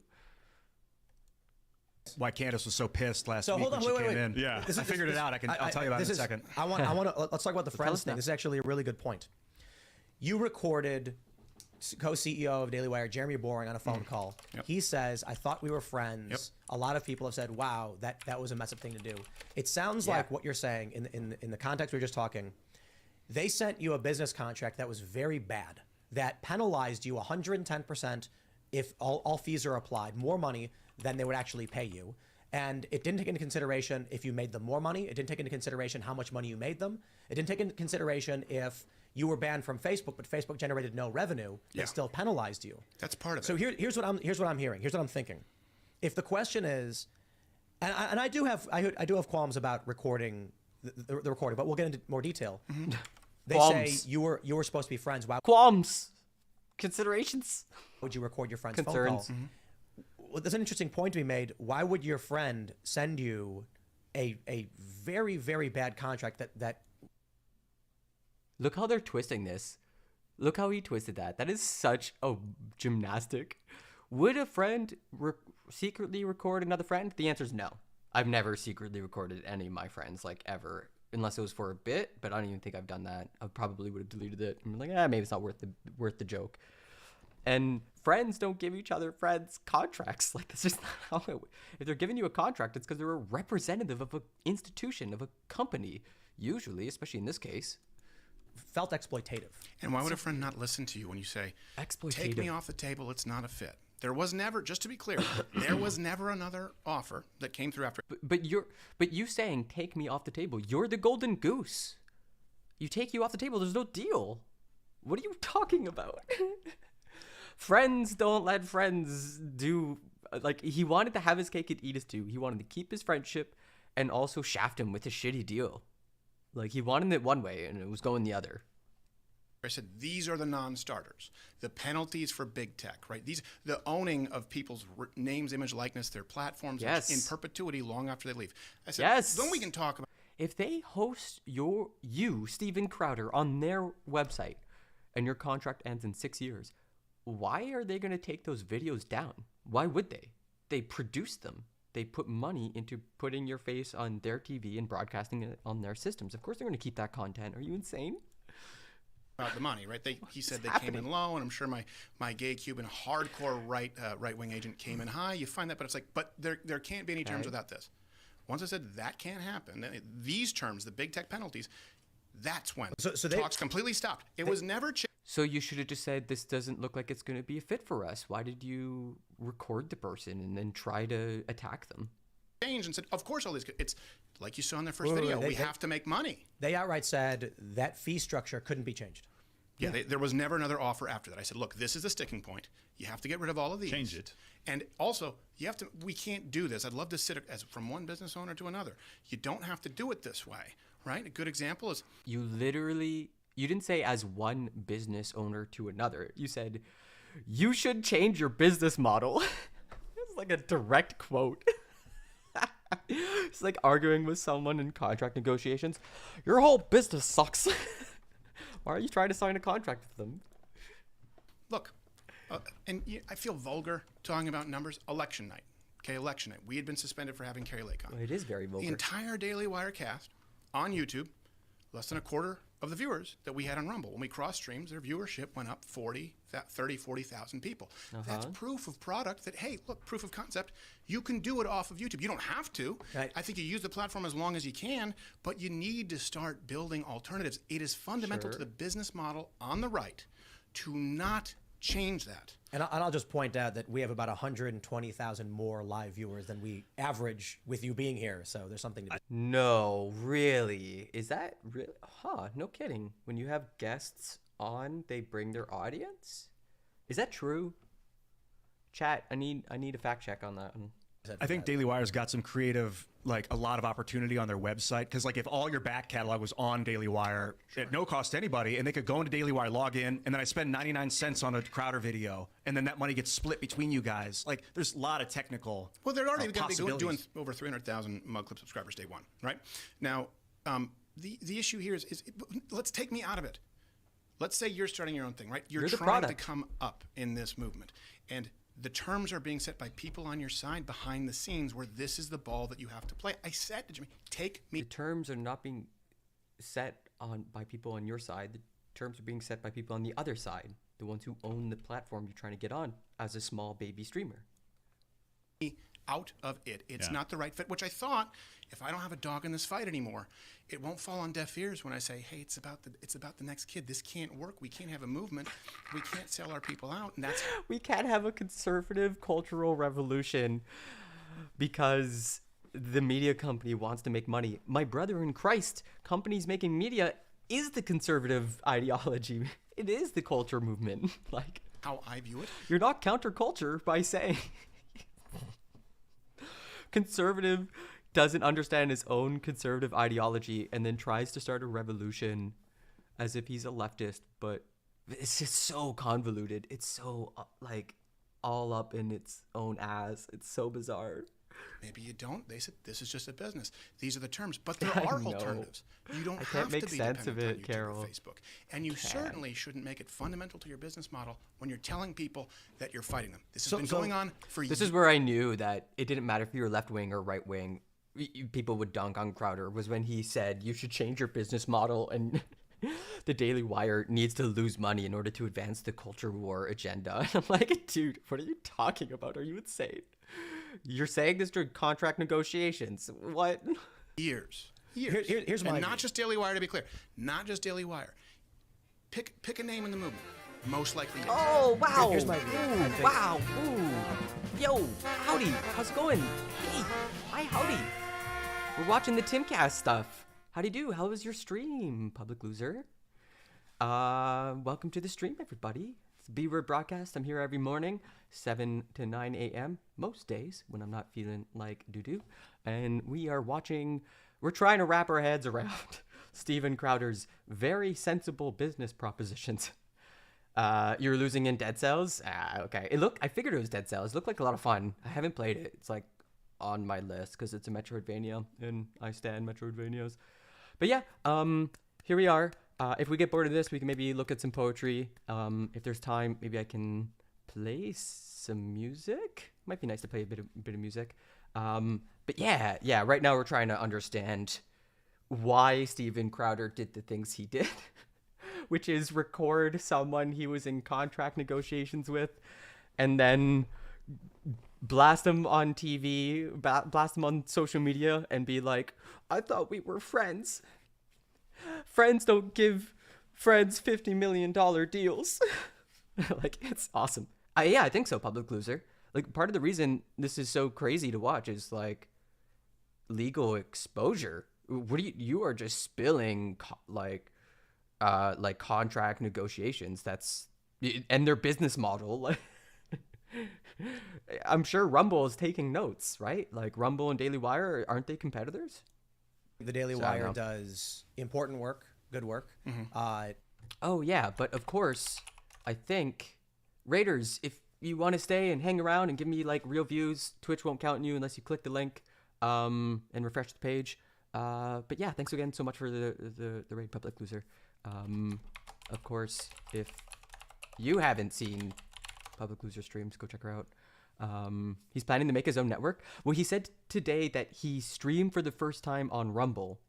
So it sounds like he's caught in this really tough, like he doesn't get monetized on YouTube, and he just scuttled the deal with Daily Wire. He's testing out Rumble. Where's he gonna go? If he can't do Rumble, then he's screwed. And he has a revenue stream that he has to maintain. His business has to sort of keep growing or whatever. Okay, thank you. Yeah, I'm not really familiar with TYT. I kind of fell off on them after a little while, and I searched around Rumble a bit because what's his name was on it, the hippie. But yeah, I don't know. Like, I considered streaming to Rumble during the Freedom Convoy just to see if I can, like, bring some right wingers over to our side. Candace Owens' BLM documentary, I think, was good. What is a Woman, I think, was a massive success. That What is a Woman reached people that I know that aren't political, and that's sad. That's sad to hear. That's a cultural force. So I think Speaking of cultural force, Elon Musk invited Nick Fuentes back onto Twitter for reasons that are a mystery to everyone who likes democracy and free speech. I talked with them. We had a meeting. I sat down with Jeremy, with a few of the other guys, but mostly with Jeremy. Jeremy came on the show. Mm-hmm. Afterwards, he said, "Hey, if there's anything you ever need, let us know. Thanks for having me on." And I was like, "I'll hit you up sometime." We talked about doing Nashville Week because we wanted to try out our new mobile studio. Then while we're in the process of setting this up, I said, "Well, let's talk. I mean, is there a way we can maximize the effectiveness of our operations? You guys are way bigger than us, of course. But of course, there could be an opportunity that we don't understand that you do." And so we started talking about a variety of different things. Yeah. Ultimately, it came to potential terms. It came to requirements. Of all the businesses I've ever negotiated with, the most real, in my opinion, was with Jeremy. It was like I was talking to an actual human being who knew what he meant, who explained the pitfalls, the pros and cons. Look, if we do a deal like this, you're right, it's going to suck because of that. Like, it's like everybody in this conservative space are actually consummate business people. You know what I mean? Like, they're all trying to run their own media organizations and strike out big as entrepreneurs. And then there's Steven Crowder just burning bridges. Reason that's true. What do you think? And I said, I don't know if that's going to work for us. The joke is, I actually I'm said, agreeing with conservatives about business. It's so painful. It's so painful to me. I hate what if it. I want to put up a billboard that says Liz Cheney's a fat pig? And he was like, that's not us. Like, we're not. And I You said, couldn't find one big enough? Right. But I said, like, I'm not literally going to do that. I feel it is kind of crude saying that point. But the point I'm trying to make is that we're roguish. We want to do weird things. Yeah. The ultimate conclusion was, then there's maybe we can't work transactionally together. And I was like, yeah. He's like, but we'll do other cool stuff. Sure. We'll talk with your guys on our shows. We'll have you on. You can come on. This would be really great for everybody. And so my view was like, I agree with you on the contract stuff. But why did it really fall apart? Why did it completely fall apart? Like the deal with the. In other words, what you're saying is they were saying you need to be in this box because it's not about the billboard. Let's be honest. It's not just. Crowder's trying to make it about his thing. Yeah, that's literally how business works. You got to fit into their box, and they got to fit into your box. That's what negotiations are about. Does this work for me? Does it work for you? Enthusiastic consent. It's about the billboard. If you're the billboard was the box. It was like, if I wanted to do something that was aggressive and more shocking, yes, the billboard is that point. Exactly. He's basically saying, hey, I'd love to be in a contract with you, but my brand requires me to be edgy. Can I continue to do my brand stuff and convince my audience I'm still the same old Tim Pool, even though I'm working for corporate overlords? And they're like, nah, our brand that's too much of a risk for our brand for you to be that risky to do a billboard that's really like, provocative or what have you. So I don't know if this is a fit. And for Steven Crowder, he's like, this is an outrage. What is this brand management people keep talking about? Want to put up a billboard calling Liz Cheney a fat pig? Can I ask you something? Yeah. Did they do the thing where they said, we tried to look at outside capital for you for the first time. We couldn't make it work. They didn't do that? They didn't do that? I don't want to give up too much of the details of the conversation we had. Of course. But Tim Pool officially has more business integrity and ethics than Steven Crowder. Basically said, let's just say I made a big ask of the biggest asks. Mm-hmm. That if what you're saying, it has to be this way, then I have a very, very big ask. And they were like, yeah, that's expensive. We don't think we can do that. And I was like, look, ultimately what it comes down to is, for those that understand tabletop RPGs, they play Paladin, I play Rogue. Someone commented in Super Chat. I don't understand the reference. But I'll explain right now. Do you not? Someone Super Chatted, they're trying to be rebels within the box. They're warriors of God. That's a Paladin. Basically. You missed the point. No, rebels within the box, as in faux counter-revolutionaries or what have you. Like they're fake. Think of a stoic monk, a knight following the rules, holding his sword, saying, look, the rules are as such. We will do right to the best of our abilities. Whereas we here at Timcast are like a bunch of crackpots in the bandits' forest being like... Oh, yeah, they're all massive nerds. I mean, one of the characters on his show as a floating UFO. Like, that's one of the nerdiest things. I mean, there's lots of reasons to reject Steven Crowder. So many good reasons. Mostly because he ran like a coward from, from what's his name? Minority Report. Sam Cedar. We're going to do what we want to do. It's like the Lost Boys out here. It's a skate park, and it's like a bunch of... What a fucking nightmare. Yeah, mopeds, and I thought you were going to throw a basketball in my face, ask me to play. I wanted to yell a bang ring. I did bring you to the basketball court. You did? Yeah, I made the VIP up the half pipe. Yeah, I would agree with you. Here's the problem. When you have a few, because this is not about the Daily Wire. There are a few key companies that control what is permissible in this movement. And these few key... It's a problem for left-wingers and right-wingers. And anyways, YouTube tilts to the right on YouTube. So what do you... Like, come on. Most of the reason we have media conglomeration is because of right-wing culture. Because of the idea that companies need to get bigger or else they'll get eaten up by other big companies in that space. You have to keep growing when you're a large media conglomerate, because if you don't, you will get bought out. There will be a hostile takeover. And so that's why we keep on seeing like our media industry consolidating, and government is such a clusterfuck. They aren't doing anything like passing laws, so they're not going to do anything about breaking up big banks, breaking up big tech, breaking up big auto. Like, come on, big oil. Like, I could go on. A few key companies are saying this is the only way. I'm saying there could be many ways. It would be one thing if we're saying, hey, maybe this way, maybe this other way. But now this sort of reeks of, why don't you go and create your own YouTube? Why don't you go and create your own Find Billionaire? This is his argument. It's like he's trying to sell lemonade out on the street, and he's frustrated because, you know, like, he wants to sell more, he wants to grow lemonade, but down the street there's like this giant lemonade factory that had 20 years of business development and like losing money developing the perfect lemonade recipe and branding it and marketing it. Like, YouTube lost billions of dollars for years because they were investing in owning that space. And why is it any shocker that newcomers to the industry that has not been broken up in antitrust laws are being like, why can't I make it in this space? It's because your lemonade sucks. Because your content isn't good enough. Being a content creator is fundamentally different than building the pipes to flow content through. Like, these are totally different industries. I don't think he knows what he's doing. He needs way more programmers, way more like information architects and like nerds on his team. He seems really lost here. Investors to give you seed money. Yep. Well, how do you do that when then, this happens a lot, ideas are stolen, and then millions pumped behind it to promote it as though it seems original, and then they steal your talent, who you foster. You know, you've probably had this happen. And by steal your talent, he means offer them a better going rate in the free marketplace. I just don't understand conservative ideology anymore. I just really don't. I thought y'all were okay with free market, so shouldn't poaching be okay? Isn't poaching good? Because that means that money is going to a better use, right? Like that employee is being better funded for their time that they're loaning to a company. I don't understand. The market is growing when someone gets poached.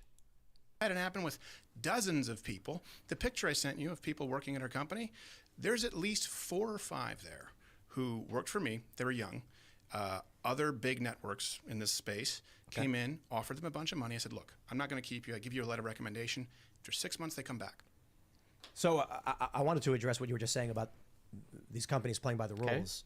That's completely my experience with a lot of these different companies, is that big tech is clearly infiltrated by, I mean, you look, Alan Bakari, I think it was, got his hands on that Google video where they were crying that Trump won. Mm-hmm. This is Google. I love this. On my Wikipedia, it says Tim Pool, maintains that there's a bias in big tech against conservatives or whatever. Sure. And I'm like, no, I don't. I read a Gizmodo article from 2016 that said Facebook was suspending conservative news outlets. I was in there. Yeah. That's how I met my half-Asian lawyer. I thought the big problem was that whenever they come up with hard rules to like clamp down on disinformation, particularly around vaccines, they have a hard time doing it because it also captures a lot of Republicans. We're kind of seeing it right now where like there's a weird vaccine side effect that mysteriously only affects like middle-aged white conservatives who all seem to have the same symptom of shaking a little bit and then shaking a lot and then shaking less. And it's like, we can see through your culture sometimes. We can see through the web of lies. Like, you don't have to keep it up. You can just be honest. Bill Richmond, he read the article and he was like, yeah, it's like the Chris Kyle Foundation, Ted Cruz for president, and you need some representation. I was like, they act like it was a smear against me, that I was pushing conspiracy theories when I was literally reading the left news sources.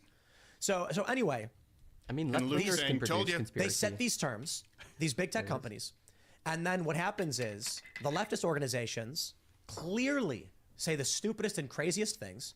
You know, ChatGPT, the AI bot? Mm-hmm. It was, I think, Jack Posobiec who asked it, or he tweeted this out. When asked, did Joy Reid and Rachel Maddow spread COVID misinformation? It says, no, they didn't. Mm-hmm. And it was like, well, they did. Literally, we know for a fact they did. Yeah. Okay, ChatGPT says in its limitations that it might get things factually incorrect. So what's the problem here? They built a bot that is imperfect. Focusing on how it's imperfect doesn't really say very much, except that it's imperfect. It's flawed. Yes. And then it goes on and says, well, while they acknowledge some mistakes, no. The whole machine. I think the loop I get caught in a lot is like, there is a rule and there are some exceptions to the rule. And then conservatives will push back. Yeah, but what about that exception? It breaks your rule. And it's like, well, no, because it's in the minority of cases. There's a rule and then there's some exceptions to the rule. Yeah, but let's really focus about this exception. It's like, how do I get this across to you? Is skewed in that direction. What happens then is big tech company, I shouldn't say big tech, I'm sorry. Many of these big conservative outlets, I shouldn't even say necessarily conservative outlets, but many of these companies are just like, we're going to set the parameters right here because we're going to be within the box. We're going to be rebels in the box. Wait a minute.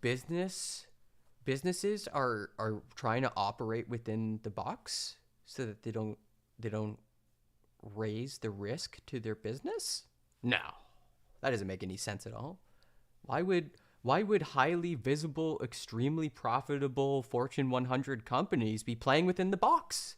They should be rebels and should be trying to change the government. The problem, and I'm finding why I think Candace was pissed too, is that when we refer to companies doing thing, and what happens is the company is a hologram. It doesn't have any availability or any ability to do anything. The people, so get this man off the show. What the hell are you saying? The company is a hologram and it has no ability to do anything. Help make it make sense. No, buddy. Companies influence shit all the time. They make products and services and sometimes do advertisements like, hey, if you're enjoying the stream, follow or subscribe and you won't get obnoxious ads that I have to do for capitalism. Yeah, it's been 2 hours. I should probably run an ad break. Is that okay with you? I'm going to run a little tiny 60-second ad break. If you don't want the ad, you can subscribe for like $5 a month or something.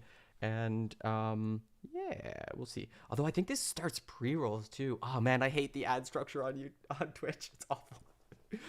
Okay, we're going to learn more about how business works. When you're negotiating, for instance, it comes out, Steven Crowder negotiating with the Daily Wire, quote. Right. And that brings all these other Daily Wire employees into it. Like, they were getting messages, Candace was, Michael knows, on their chats, and they're like, now I'm involved because it was between you and Jeremy Boring, They don't have to be Ben involved, Shapiro. There's actually 4 owners to the Daily Wire, Ferris Wilkes and Caleb Robinson, owned by Bent Key Ventures. notes. So you're only in negotiation with 4 people. If we stop saying YouTube is doing this, we're going to get a lot more accurate in the people. Who's doing it? Who's using...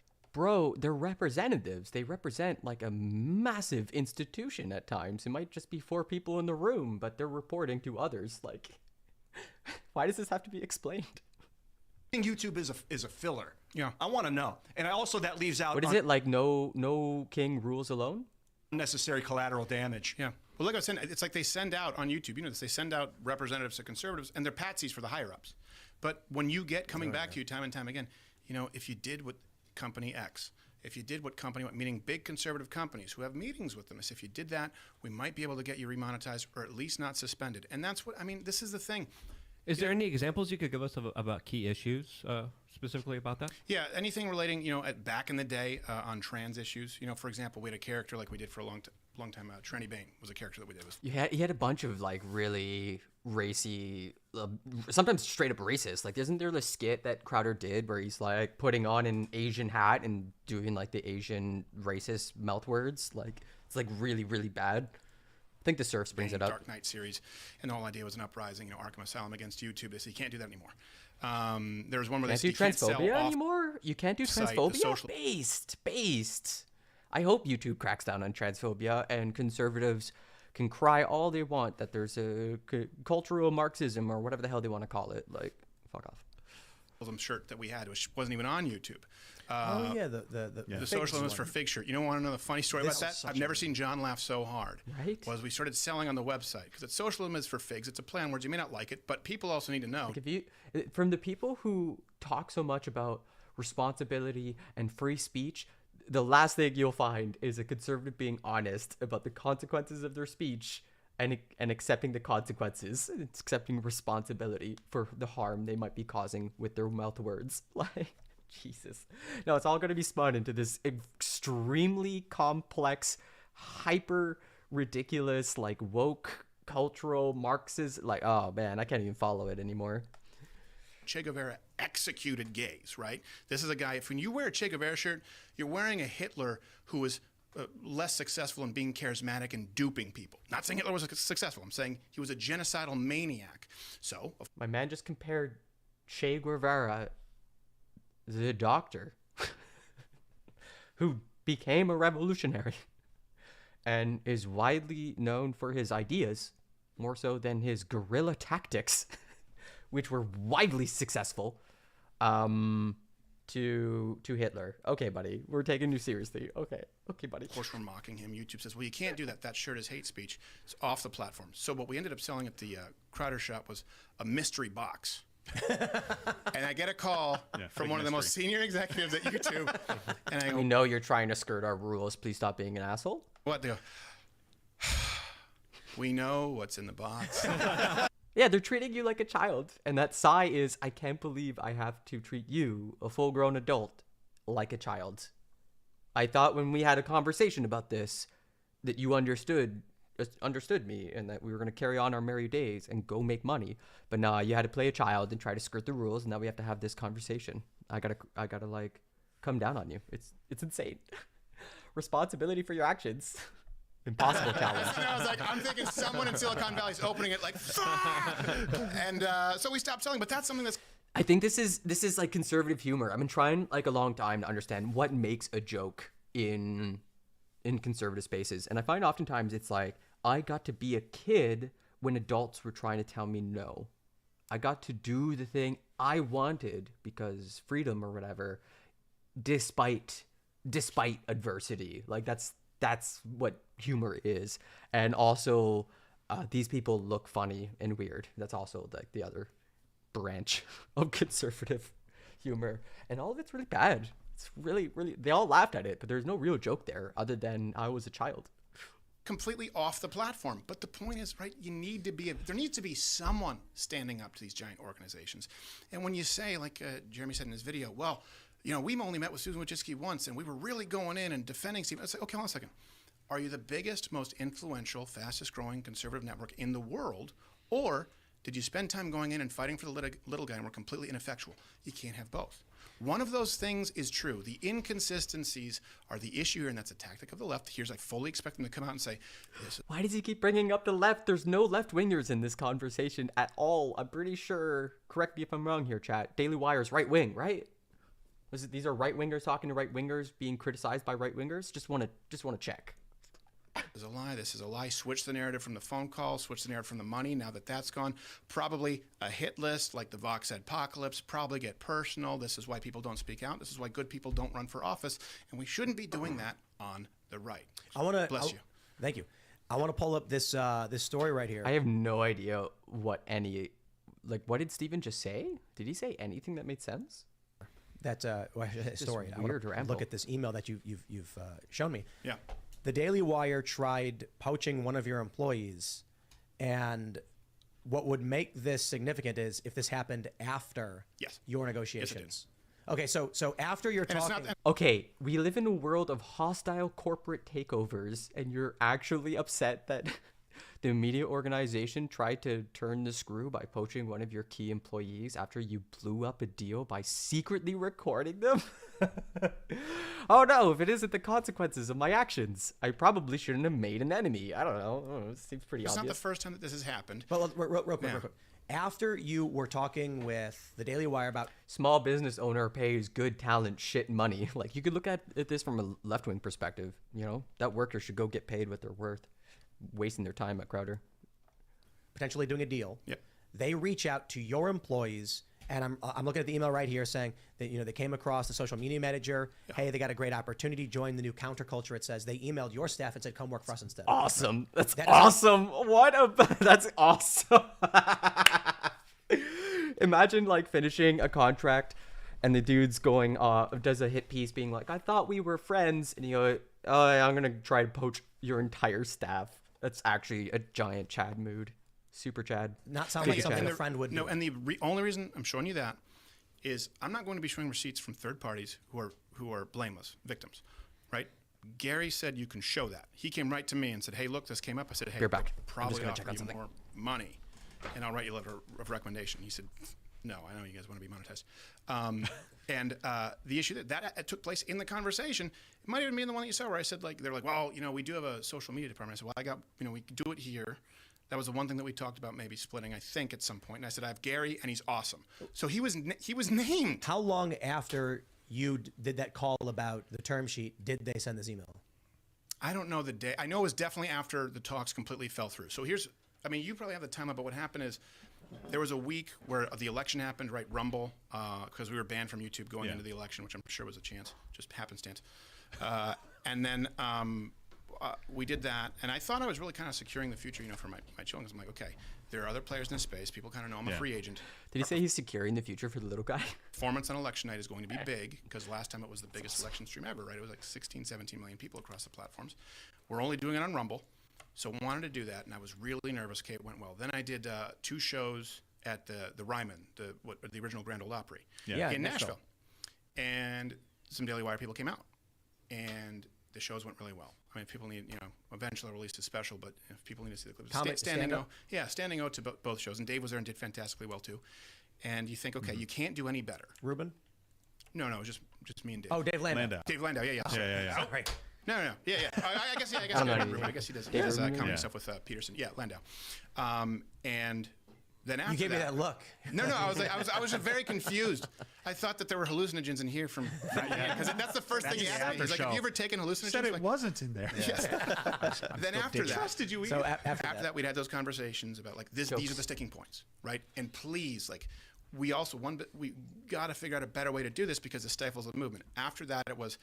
Yeah, we're not going to be able to come to any kind of terms. And that was for sure after that conversation. I made one final plea. Final plea, and that called like, just take me off the table.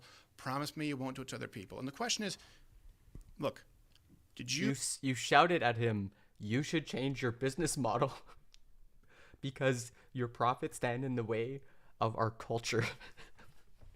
Meanwhile, he's a media... He's like... His entire product is culture. Like his entire way of making money is selling culture and opinion. Same as me, right? Like commentary and all that stuff. So I don't know what's going on. Was your understanding when you invest money, when you subscribe, was your understanding that all conservative talent out there, nearly all, are penalized if they're demonetized? Was that your understanding?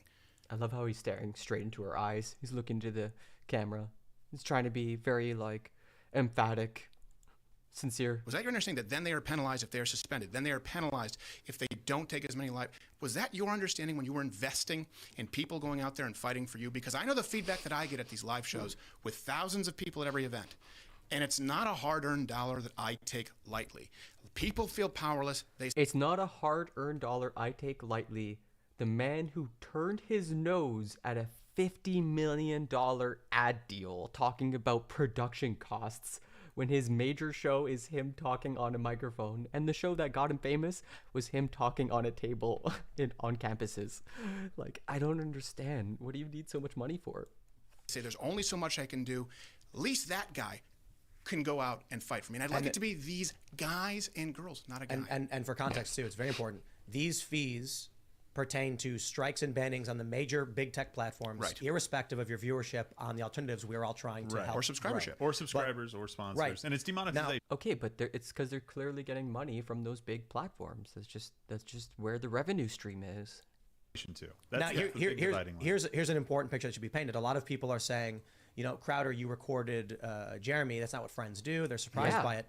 But here's what I'm seeing now. And, put myself in the middle of this. I love how it's like, on one side, friends don't record other friends, and Crowder's like, friends don't offer $50 million contracts to each other. It's like, yeah, I'm pretty sure only one of these two parties is wrong. You're always in the middle of it, Of course, that's what I do, right? But look, you go to the Daily Wire. Phil, no, your term sheet. Okay. You go to the Daily Wire. They say, here's a term That's sheet. a joke. You go, whoa, this is crazy. Right. Hey, you can't do this. The Daily Wire then says, all of a sudden, not also, but a few months later, Crowder registers Stop Big Con. Then he calls and secretly records Jeremy. He was setting us up. This email right here paints a different picture in that you talked with the Daily Wire and said, here's our issue. Yeah. Here's what we can't do. And they said, okay. And then sometime later, they try poaching. No, they said, if that's the issue, this is our business model, and you... Exactly. It's like you started to take an axe to their foundation and say, do we really need these support beams? I need more space in this room you're giving me to run my business. I need more space. We're getting rid of that beam. We're getting rid of that beam. And they're like, no. You can't get rid of those wooden beams. It will collapse the roof of our entire house. Are you telling me I can't get rid of the support beams? That's not what friends do. That's not... Friends let other friends destroy the support beams to their homes. Like, this is very, very obnoxious. It's extremely asinine. Don't know business. But then they try and poach one of your employees. Yeah, it's business, baby. And that could be an accident. That's just But it's business. not the first time. Yeah. Well, but you said you mentioned him by Sounds like Crowder's underpaying his staff, everybody. name. And Gary, yeah. employee poaching is considered vulture-ish as it is, but it is business. And by the way, there's a huge It is difference between business. employees reaching out to you in a company Right. and you Saying fielding you're it, available. which is Right. which happens, versus going to someone who is clearly not available, who was mentioned Exactly. by name, saying this so- guy is awesome. And so- Gary's hilarious because he's Russian. He was Nice. born and raised in Russia until he was 13, but he seems totally American, no accent. But then occasionally you realize like he'll say something out of context, like Dude, you can have an accent and be American. You know that, right? like I can kill two birds and get stoned or something. That's me. Hey, that's a Canadian joke written by Canadians. But I'm Polish. Mixed metaphors. So were you raised in Poland? Yes. Okay, so there you go. No one would guess. They But call then- it Lucas. So those first few Yeah. years, did you have those disconnects where people are like, "Are you not?" And you're like, "I don't understand whatever." the First few stats are." years, he still does it. I still Does he do it still all the do it? time. Yeah, all the time. It's just, But look, man. look. This is the point I'm trying to make. The picture painted so far was that you all of a sudden set up this plan to get the Daily Wire, and they were blindsided by it. But it actually seems like now there was a bit of a back and forth in that you said, "Hey guys, I don't like this." Then they say, "Well, that's a business." Then they try to poach one of your employees. Then you're like, "Okay, this is." It sounds like It's been going on for. It sounds like business. Like, I don't understand. I feel like he really doesn't get that there are hostile agents in the market. You have competitors. If you don't sign on to a distributor, that distributor might, or a platform or whatever, they might see you as a threat to their business model, especially if you go out and start blasting them on their brand. Like, of course it's going to be war. This man is shooting arrows at a castle, and he's upset that they're shooting back. They tried to poach one of my employees. My man, you're trying to siege the castle. Years. But everyone in the space knows it. Everyone in the space knows it. this is not an issue of wild. They had a polite conversation with you and said, "We're sorry, we disagree," and then you devised a plan to come after him. There was then the Daily Wire comes and tries to poach an employee. Then you guys are like, these kind of business practices can't continue. And it was always about the terms, and it's stupid to say that this was our plan to get subscribers. I'm sorry, like I get a little bit pissed off with this because that means that you didn't pay any attention at all to Mug Club Forever. That was us getting in touch with our subscribers and making sure that whatever home we went to on our own with somebody else, we were going to have access to the people that paid for our content. This was not a plan that was hatched to make sure that we could. This is a business model that has been true since Patreon became like the major platform for artists and creators like 20 years ago or 15 years ago. Like, you guys didn't innovate shit.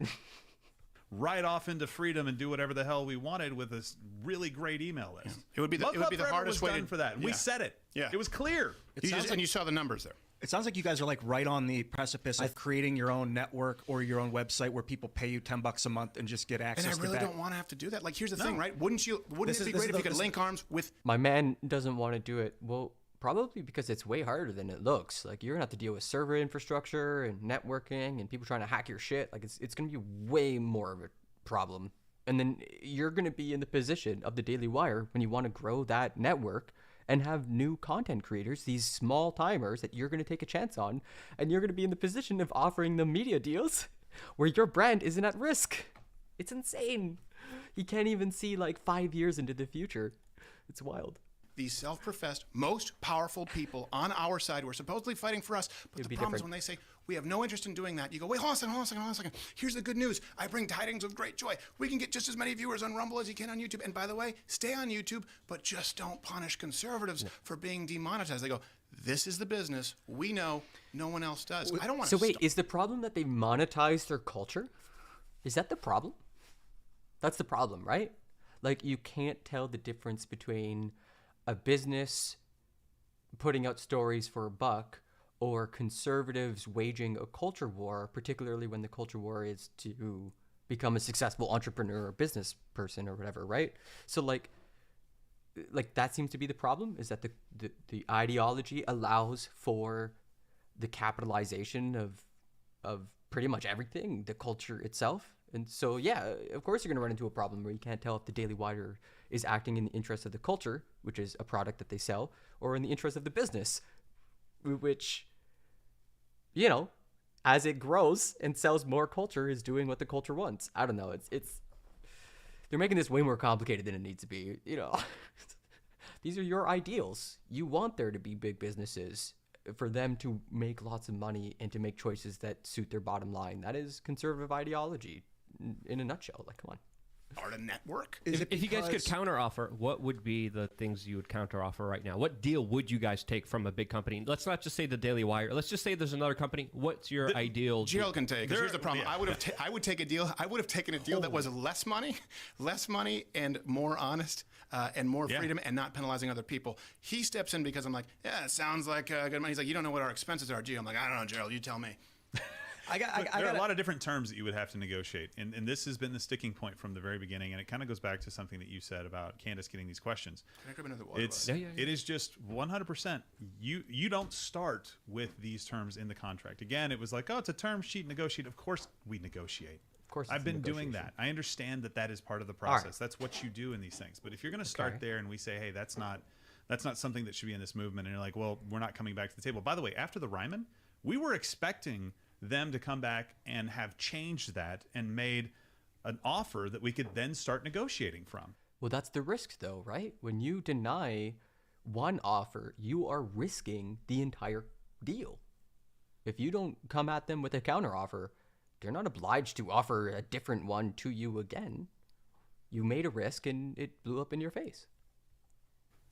That never happened. So this is the term sheet right here. I've got it. Mm-hmm. This is the whole thing. Is that the first one? I don't know. That one that was sent, I guess, October 5th. It says non-binding term sheet, confidential. Non-binding, confidential. No. I got to point out for you, Stephen. It says if any of the major platforms issue a strike, Bye, Carol. you would have the fee reduced. It gives examples of what the major platforms are.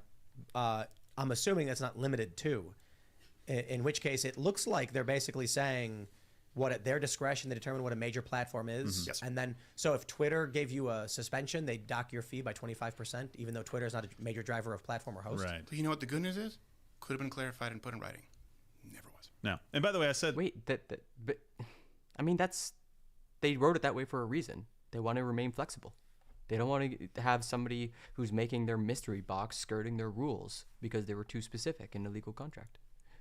The first one, because that didn't look like the Daily Wire one that you were holding. I was like, did you get an offer from somebody else? No. That's because I think we did reader view or some shit. By the way, do me a favor. I just need to understand this, because one of the arguments that was put forth is, well, this is just a standard starting point for everybody. Okay. I don't play those games. I don't do that. Hold on. No, but it's not just a term sheet. It's not just a term sheet. Everybody else, their production comes out of you. You knew Steven well enough to know that he had his own production team, and therefore the costs would be borne by him, but everything else was just standard. And our apologies for leaving it in there, because that was one of the claims that was made. This is just the standard contract, negotiating start point of term sheet that we always give to everybody. Right. It's like, yeah, but you knew Steven well enough to know he did all of his production, but then you're saying the rest of that was just standard. It's a production company. It's a production house, right? It's everything. It's 25 employees. It's just disingenuous, guys. It's not real. Well, do they not know better, or is it dishonest? Let me ask you this. We're trying to get into the head of a conservative who is running up against the wall of conservative values. This entrepreneur really does not get brand management or brand risks, and is confusing friendship and business. It's all over the place. It's been quite a watch. You really think I will say this. The only thing I've Oh, said about nice. What are you getting for food? I'm done in a few minutes anyways. Got to get to work at 10. Ben is brilliant. He's one of the smartest people I've ever known. I don't care what he says, okay? I still hope the best for the guy. And by the way, for people out there, and I know that they're anti-Semitic people, I've not said there's none of this control. You can make pasta aioli. That's pretty cheap. That's garlic, parsley, olive oil, cheese if you have it, but you don't need it. And if you cut the garlic super thin, and then lightly, really low on a low heat, fry it in oil for like 5-10 minutes. So turn like this lovely golden crisp color. And then you finish off your pasta in that with butter. And then, if you ain't got a lot of money and pasta is like a mainstay, I would definitely try to upgrade it with like super cheap ingredients, parsley and whatever. You can put that in a glass of water. It'll last for like weeks. Garlic is around forever. Butter you usually have, and olive oil you usually have. So it's a pretty good way to get by. Controlled opposition, I 100% believe that Ben believes what he says, even if we disagree. None of that is taking place. The problem is when you demand that other people fall into line. But do you really believe for a second that Ben is so ignorant that he thinks that's $50 million a year in my pocket basketball money? Do you think Ben believes that? He knows better. Yeah, he said that. Is that honest? Yep. Is that honest? Now, if someone did that with you and said, 50 Tim million. Pool is a money-grubbing prick, and we offered him basketball money, and someone came out and called you a little bitch, right? and that literally happened, and you had Tomato, the carrot, garlic thing called everything sauce. Yeah. 3 meals. There you go. You can thin it out a bit too. Always use the starch water from the pasta that you boil. It's gonna like thicken the sauce and like mix it with a bit of air, and that will get you even further. And yeah, not much else you could do that. It's the classic. Like the classic way of finishing any pasta almost always is you cook the pasta just a bit undercooked, al dente, and then it's like 3 fats, or 3 key things. So usually it's cheese, oil, and butter. So like the 3 fats, and then also that starch water and a bunch of air. You got to mix it vigorously, and then that sort of emulsifies everything, gets you a nice thick sauce, no matter what you're doing, pasta sauce or tomato sauce, I should say, or alioli or whatever. God, I should do a cooking stream again. ability to say, and you'd seen this happen to other people behind this. Yeah. There's this one video I watched of like this master chef doing it, and he's like throwing it in the air, and the sauce is like thick, like actually thick, and it was just like alioli. It was like super basic. It was crazy to see. Scenes for years, and he said, "That's not going to be me." You had the ability to prove that it was verifiably false, which no one is arguing. Would you do it? Of course. Granted, you know, I think there's a tactical difference between us as well, in that I think you play warrior and I play rogue. Again, over your heads, but Ian's sitting there going like, right. Are these all D&D? Are they all? Do they all play D&D on the weekends? And they're like, it's slipping into their live cast. An original copy of Chrono Trigger. So I mean, hell yeah! Oh, yes. The nerds. I would just put. By the way, he met a Okay, you have the original copy of Chrono Trigger, but have you beaten all 11 or 12 endings? girl who grew up on my block. Apparently, I have her copy from Super Nintendo, like Star Wars Return of the Jedi. Yes, Elaine Stokes. Yes, I'm surprised she didn't speak a word of English when I knew her when she was young. Yep. She's been holding on to that for a little while. Okay, sorry. It's crazy. Small world. 30 years. My strategy would have been to poop on the contract, just being totally transparent and honest here. I really don't like this guy. Everything he says is like just dumb. But to bring it back, like, what would be the perfect contract? What conditions? What terms did you guys agree? Video gaming can heal bridges for real. Yeah, it's basically the only healthy relationship I had with my brother for many years. You know. I want to address. I want to address what you were saying about, would I prove him wrong if I could? I suppose what happened differently for us. So was that vitriolic? If it was that vitriolic, yeah. I didn't. Granted, the Daily Wire outed themselves, and they said it was because people assumed it was them. After I had a conversation, my determination, conversation with the Daily Wire, my determination was they do business in a way that I don't agree with, but I like that they're doing things that have a cultural impact in the positive. Thus, I'm going to build my thing the way I think it's supposed to be. Right. Let them make the things they make with the people who agree with being a part of that. And hopefully, even if they're not 100% in the right direction, if it's 1% producing cultural net positive, I'll just have to be the force that pushes it. But what if it's 80% negative? It's so fucking dumb. Stop trying to turn everything into numbers. It doesn't have to be a number. You don't have to make arguments with numbers sometimes. You can just say growing the culture or whatever. It's so silly. Culture is not like a financial instrument. It's so stupid. Negative. That's your view, right? I don't know. I think. Well, again, the view I agree, should be I of the agree. people who, the investors in our case, right? There are no other investors, right? I own 100% of my It's you. company. We've entered into licensing agreements where people have temporary ability to monetize the subscribers and the content therein, right? We still have all the content when we left the Blaze. We still have that because there was a period of time. The issue. You still have the content from Blaze, but you were upset about Daily Wire making money off of your content after a 6-year contract ends. Make it make sense. What's good for me, like, rules for me, but not for thee? Like, what is this? There is what we're talking about is penalizing people on behalf of big tech. Maybe I Was that misunderstood. your impression? Because that's not the impression that's given. And you know what? There are a lot of things that you can get. And I really want this to be done. Just pledge that we won't penalize people on behalf of big tech. We can talk about it. Hey, there are ways to do it with Rumble. I know you've talked about a They keep doing the same logic tree over and over and over and over and over again. He's like, just tell me that I can destroy this support beam. And Daily Wire's like, no, you can't. That's our business model that supports the roof over our heads. Well, this would all be fine and dandy if they just let me destroy the support beam. Like, no, they already said you can't do it. It's a non-negotiable. That's what that word means. decentralized solution to people subscribing, right? And I think there's good with that. There are also issues because people have so many different places where they have to pay right now, and they kind of want to get one portal. Hopefully there's a way to figure that out. Here's what you do as far as a contract. If it's someone who's coming in this entire production house, I've been having contracts negotiated. You know, you said you were in SAG 2000. So I was in since I was 12 years old and had agents negotiating contracts and term sheets. I know what a term sheet looks like. Every time we do a live show, by the way, I'll be in Louisville, Kentucky. I see how he's trying to thread the needle. He's like, because I'm on an entire production house, you can take me out of it and we'll still produce shows. And I'm not comfortable with you, Daily Wire, owning those shows because we made them, we created them, even though, you know, you're distributing them to all your viewers and yada, yada, yada. Really sounds like he's trying to, I don't know, like, it's like a tempest in a teacup or something like that. Like, just really trying to make the argument. There's not much there. You're still selling your brand to them, and most of what you sell is your name, Crowder. Louder with Crowder, your major show, your what is it? The big ship of your show is Louder with Crowder. If you take that away, how much are you bringing to the table, to the Daily Wire?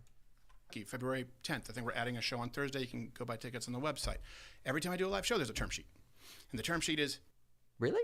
I don't know. I've seen better beards. I've seen much better beards. He doesn't really groom it well. You see how it's kind of fuzzy? It's nice and thick, but he doesn't groom it very, very, very neatly. It's a bit fuzzy and not really clean around the edges. I can't grow it. I got to be a smooth boy. This is what happens with live shows, okay? There's a minimum guarantee. Yeah. And the minimum guarantee is no matter 5 people show up, if it's, you know, your dad and your Aunt Tilly, we pay you this, and then there's a percentage of the gate. You love a left beard when it tucks you into bed? And if you want more, if you're willing to bet on yourself, right, you say lower that guarantee. And yeah, but conservatives love groomed hair. I want to look like I'm off to lumberjack. You sit at a PC for 10 hours a day? Yeah, exactly. I know. I have a friend who is literally lumberjacked as a kid his whole life. There's a bunch of like skidoo trails through the forest where they go in the winter, chop down trees, and then their entire home was fed by wood, like all the hot water, electricity, everything from like a single furnace. And he was the adult male, so it was his job. And I was his friend, so I was always over helping him be a lumberjack. It sucks. Take a higher portion of the gate. I go in and say, don't give me a guarantee, and I'll just take the gate. And they sell their drinks, right? They end up making more money. We're giving them less risk. What you do is, Luke, to answer your question, you can present it if it's a production company where you want them to incur all of the risk, all of the costs. Okay, you do a rev split where there's upside for both sides. Or some people want security, right? We have 1099s who work at the company. We have employees. Okay, he's talking like a businessman now. Okay. People want security, and so they become salaried, and they get health insurance. They get a 401k. You can provide 2 options. You can do a rev split, or you can do an employee agreement for people who want to do that. In this case, they want to do employee-type constraints. And again, none of this matters as far as I can't be clear enough. I said, take me off the table here. Yeah, but you're a major part of the deal. Like I don't understand that. Issue is entirely the enforcement of punitive practices through mandate at the most powerful company. But you can do it those ways. And there are a million ways to skin a cat.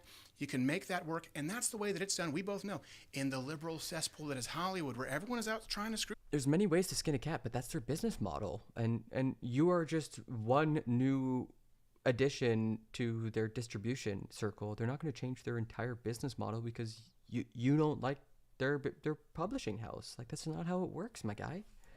Screw somebody.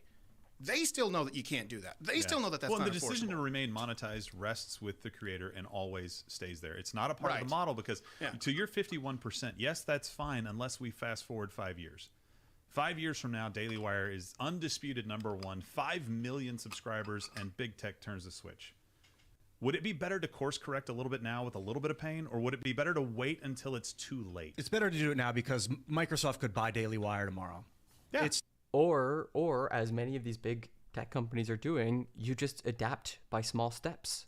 You just keep adapting. You just keep pushing your audience to accept your changes and hope that they don't think it's some capitulation to big tech or some sort of failure of the culture. It's very dangerous to consolidate. That's a really good point. Or BlackRock. BlackRock could buy no. Rumble tomorrow. Well, like, hold on. Rumble is not safe. It's a private company I that's know. all centralized. public. Very Well, that's their dangerous. public company. And here's Yeah, the one thing public. that I like about, because look, Rumble tweeted out like, "Hey, we offer these non-restrictive contracts." I think it was it France? Right, Yeah, I Rumble's a think it was public France. company. Think of the balls it takes. Where I think it was the government of France said you have to start changing content, and they said, right, when you're a Yeah. public company and you tell an entire government, fine, ban us. That's Unless one of the products you sell is being a counterculture warrior hating on big government, in which case it's not that big of a risk. It's actually in line with your brand identity, and you have to do it in order not to lose your audience. That's the kind of balls that people are like. And these people, and by the way, Yeah. the guy who runs is a Oh yeah, I Canadian. want to check in with you. Sunday at 10 a.m. Eastern, I'll be chatting with you, Barely, and we'll find out what about the day before. Oh, it's a mystery. But it sounds like I just get a wax poetic. It's like my favorite thing to do as a poet. But yeah, go feed yourself, Barely. I'll see you in a bit. Bye. The CEO, he's not even. I don't think he's super conservative. He just sees the writing on the wall. Why did those people get it? Why? Because he's been under the, I would say, tyranny now. When you see someone like Trudeau, just because he does blackface and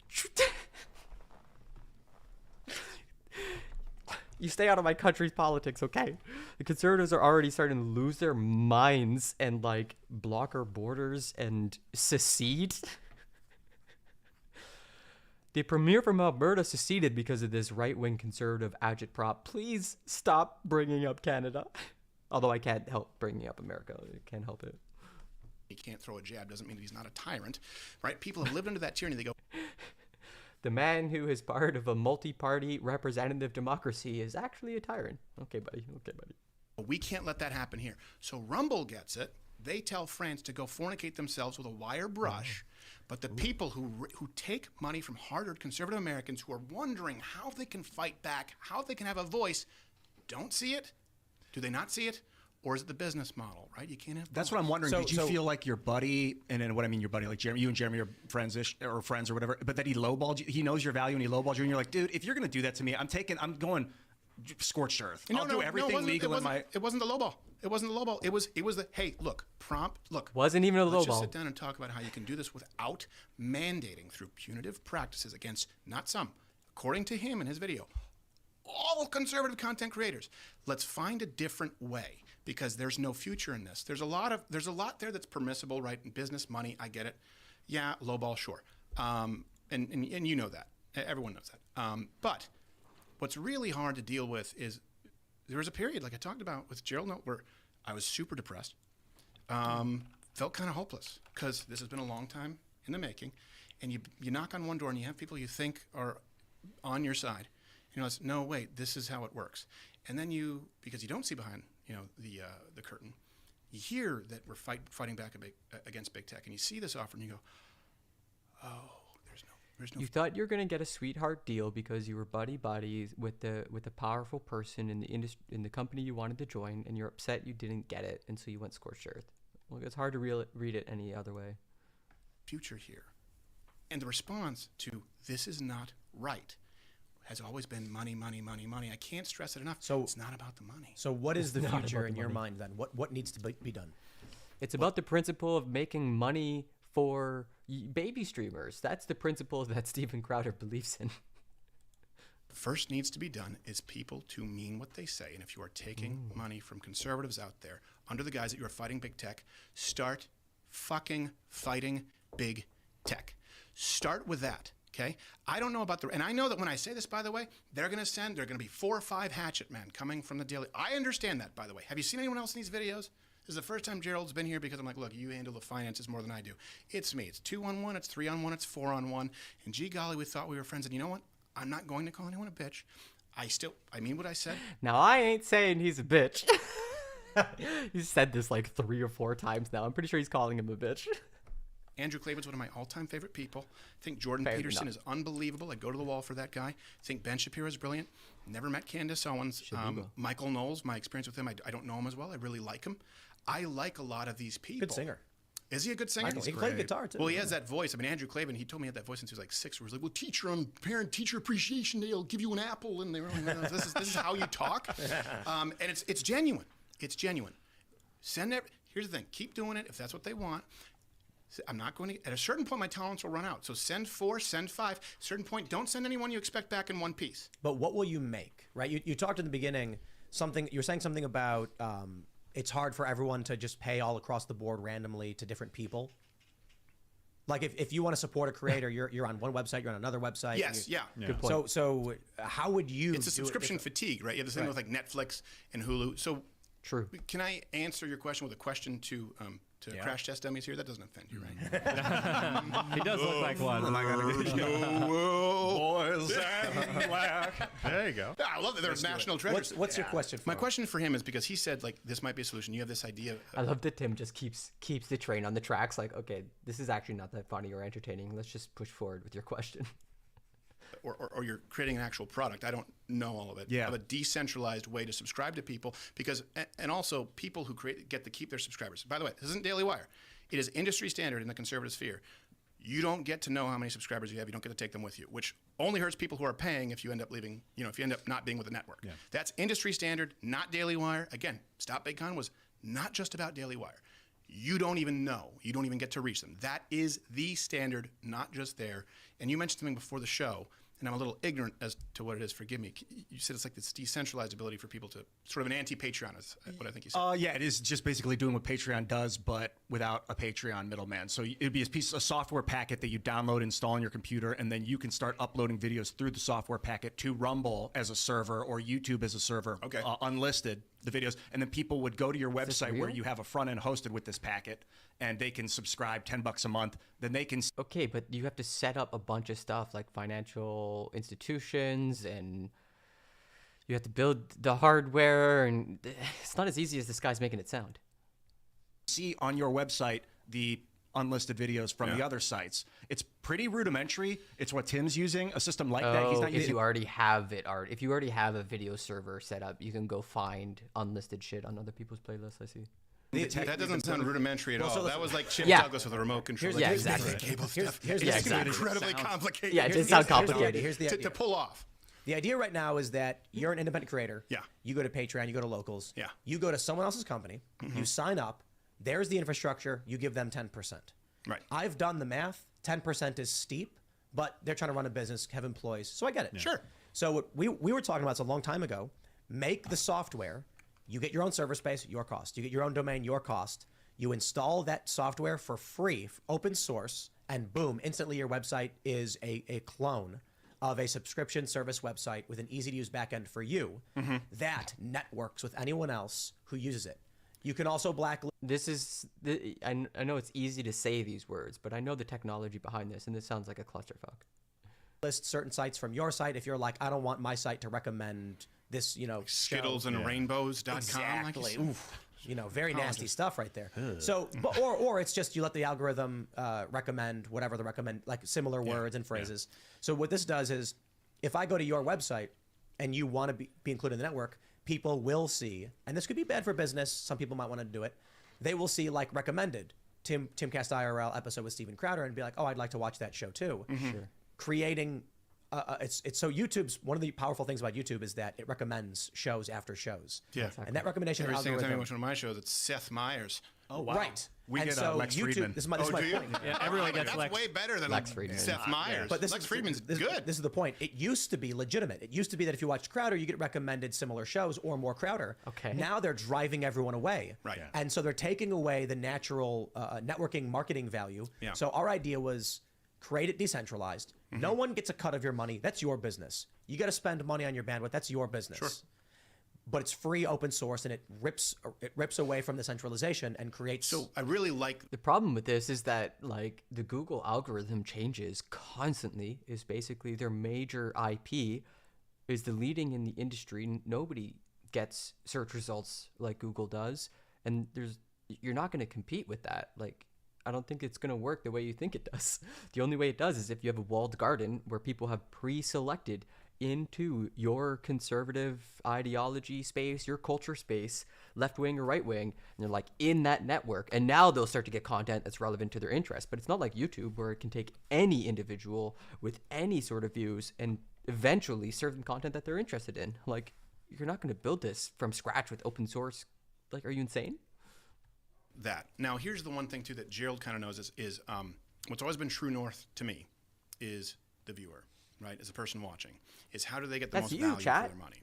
That's you. And there's so many places to subscribe right now. It's too fragmented. Yes, and but I also understand the danger of a centralized power. Right. But if there would be a way for, kind of like you were talking about with Maker, for there to be an alliance where maybe there's some kind of a price break or discount if you get to subscribe to these other creators, right?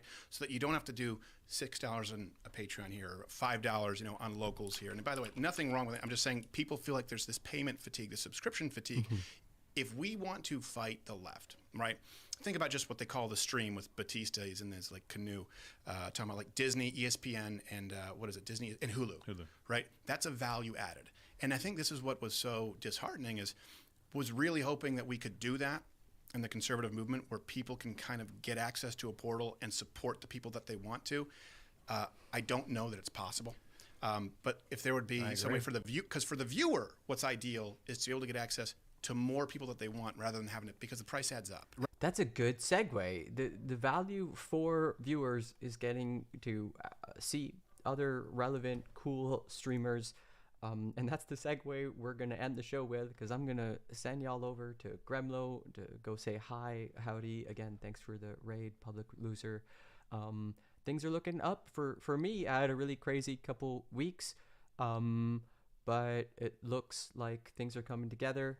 I finally am working 100% where I belong at my new job as a course designer, and community is starting to form for the spoken word poetry thing, and I'm starting to come up with new show ideas.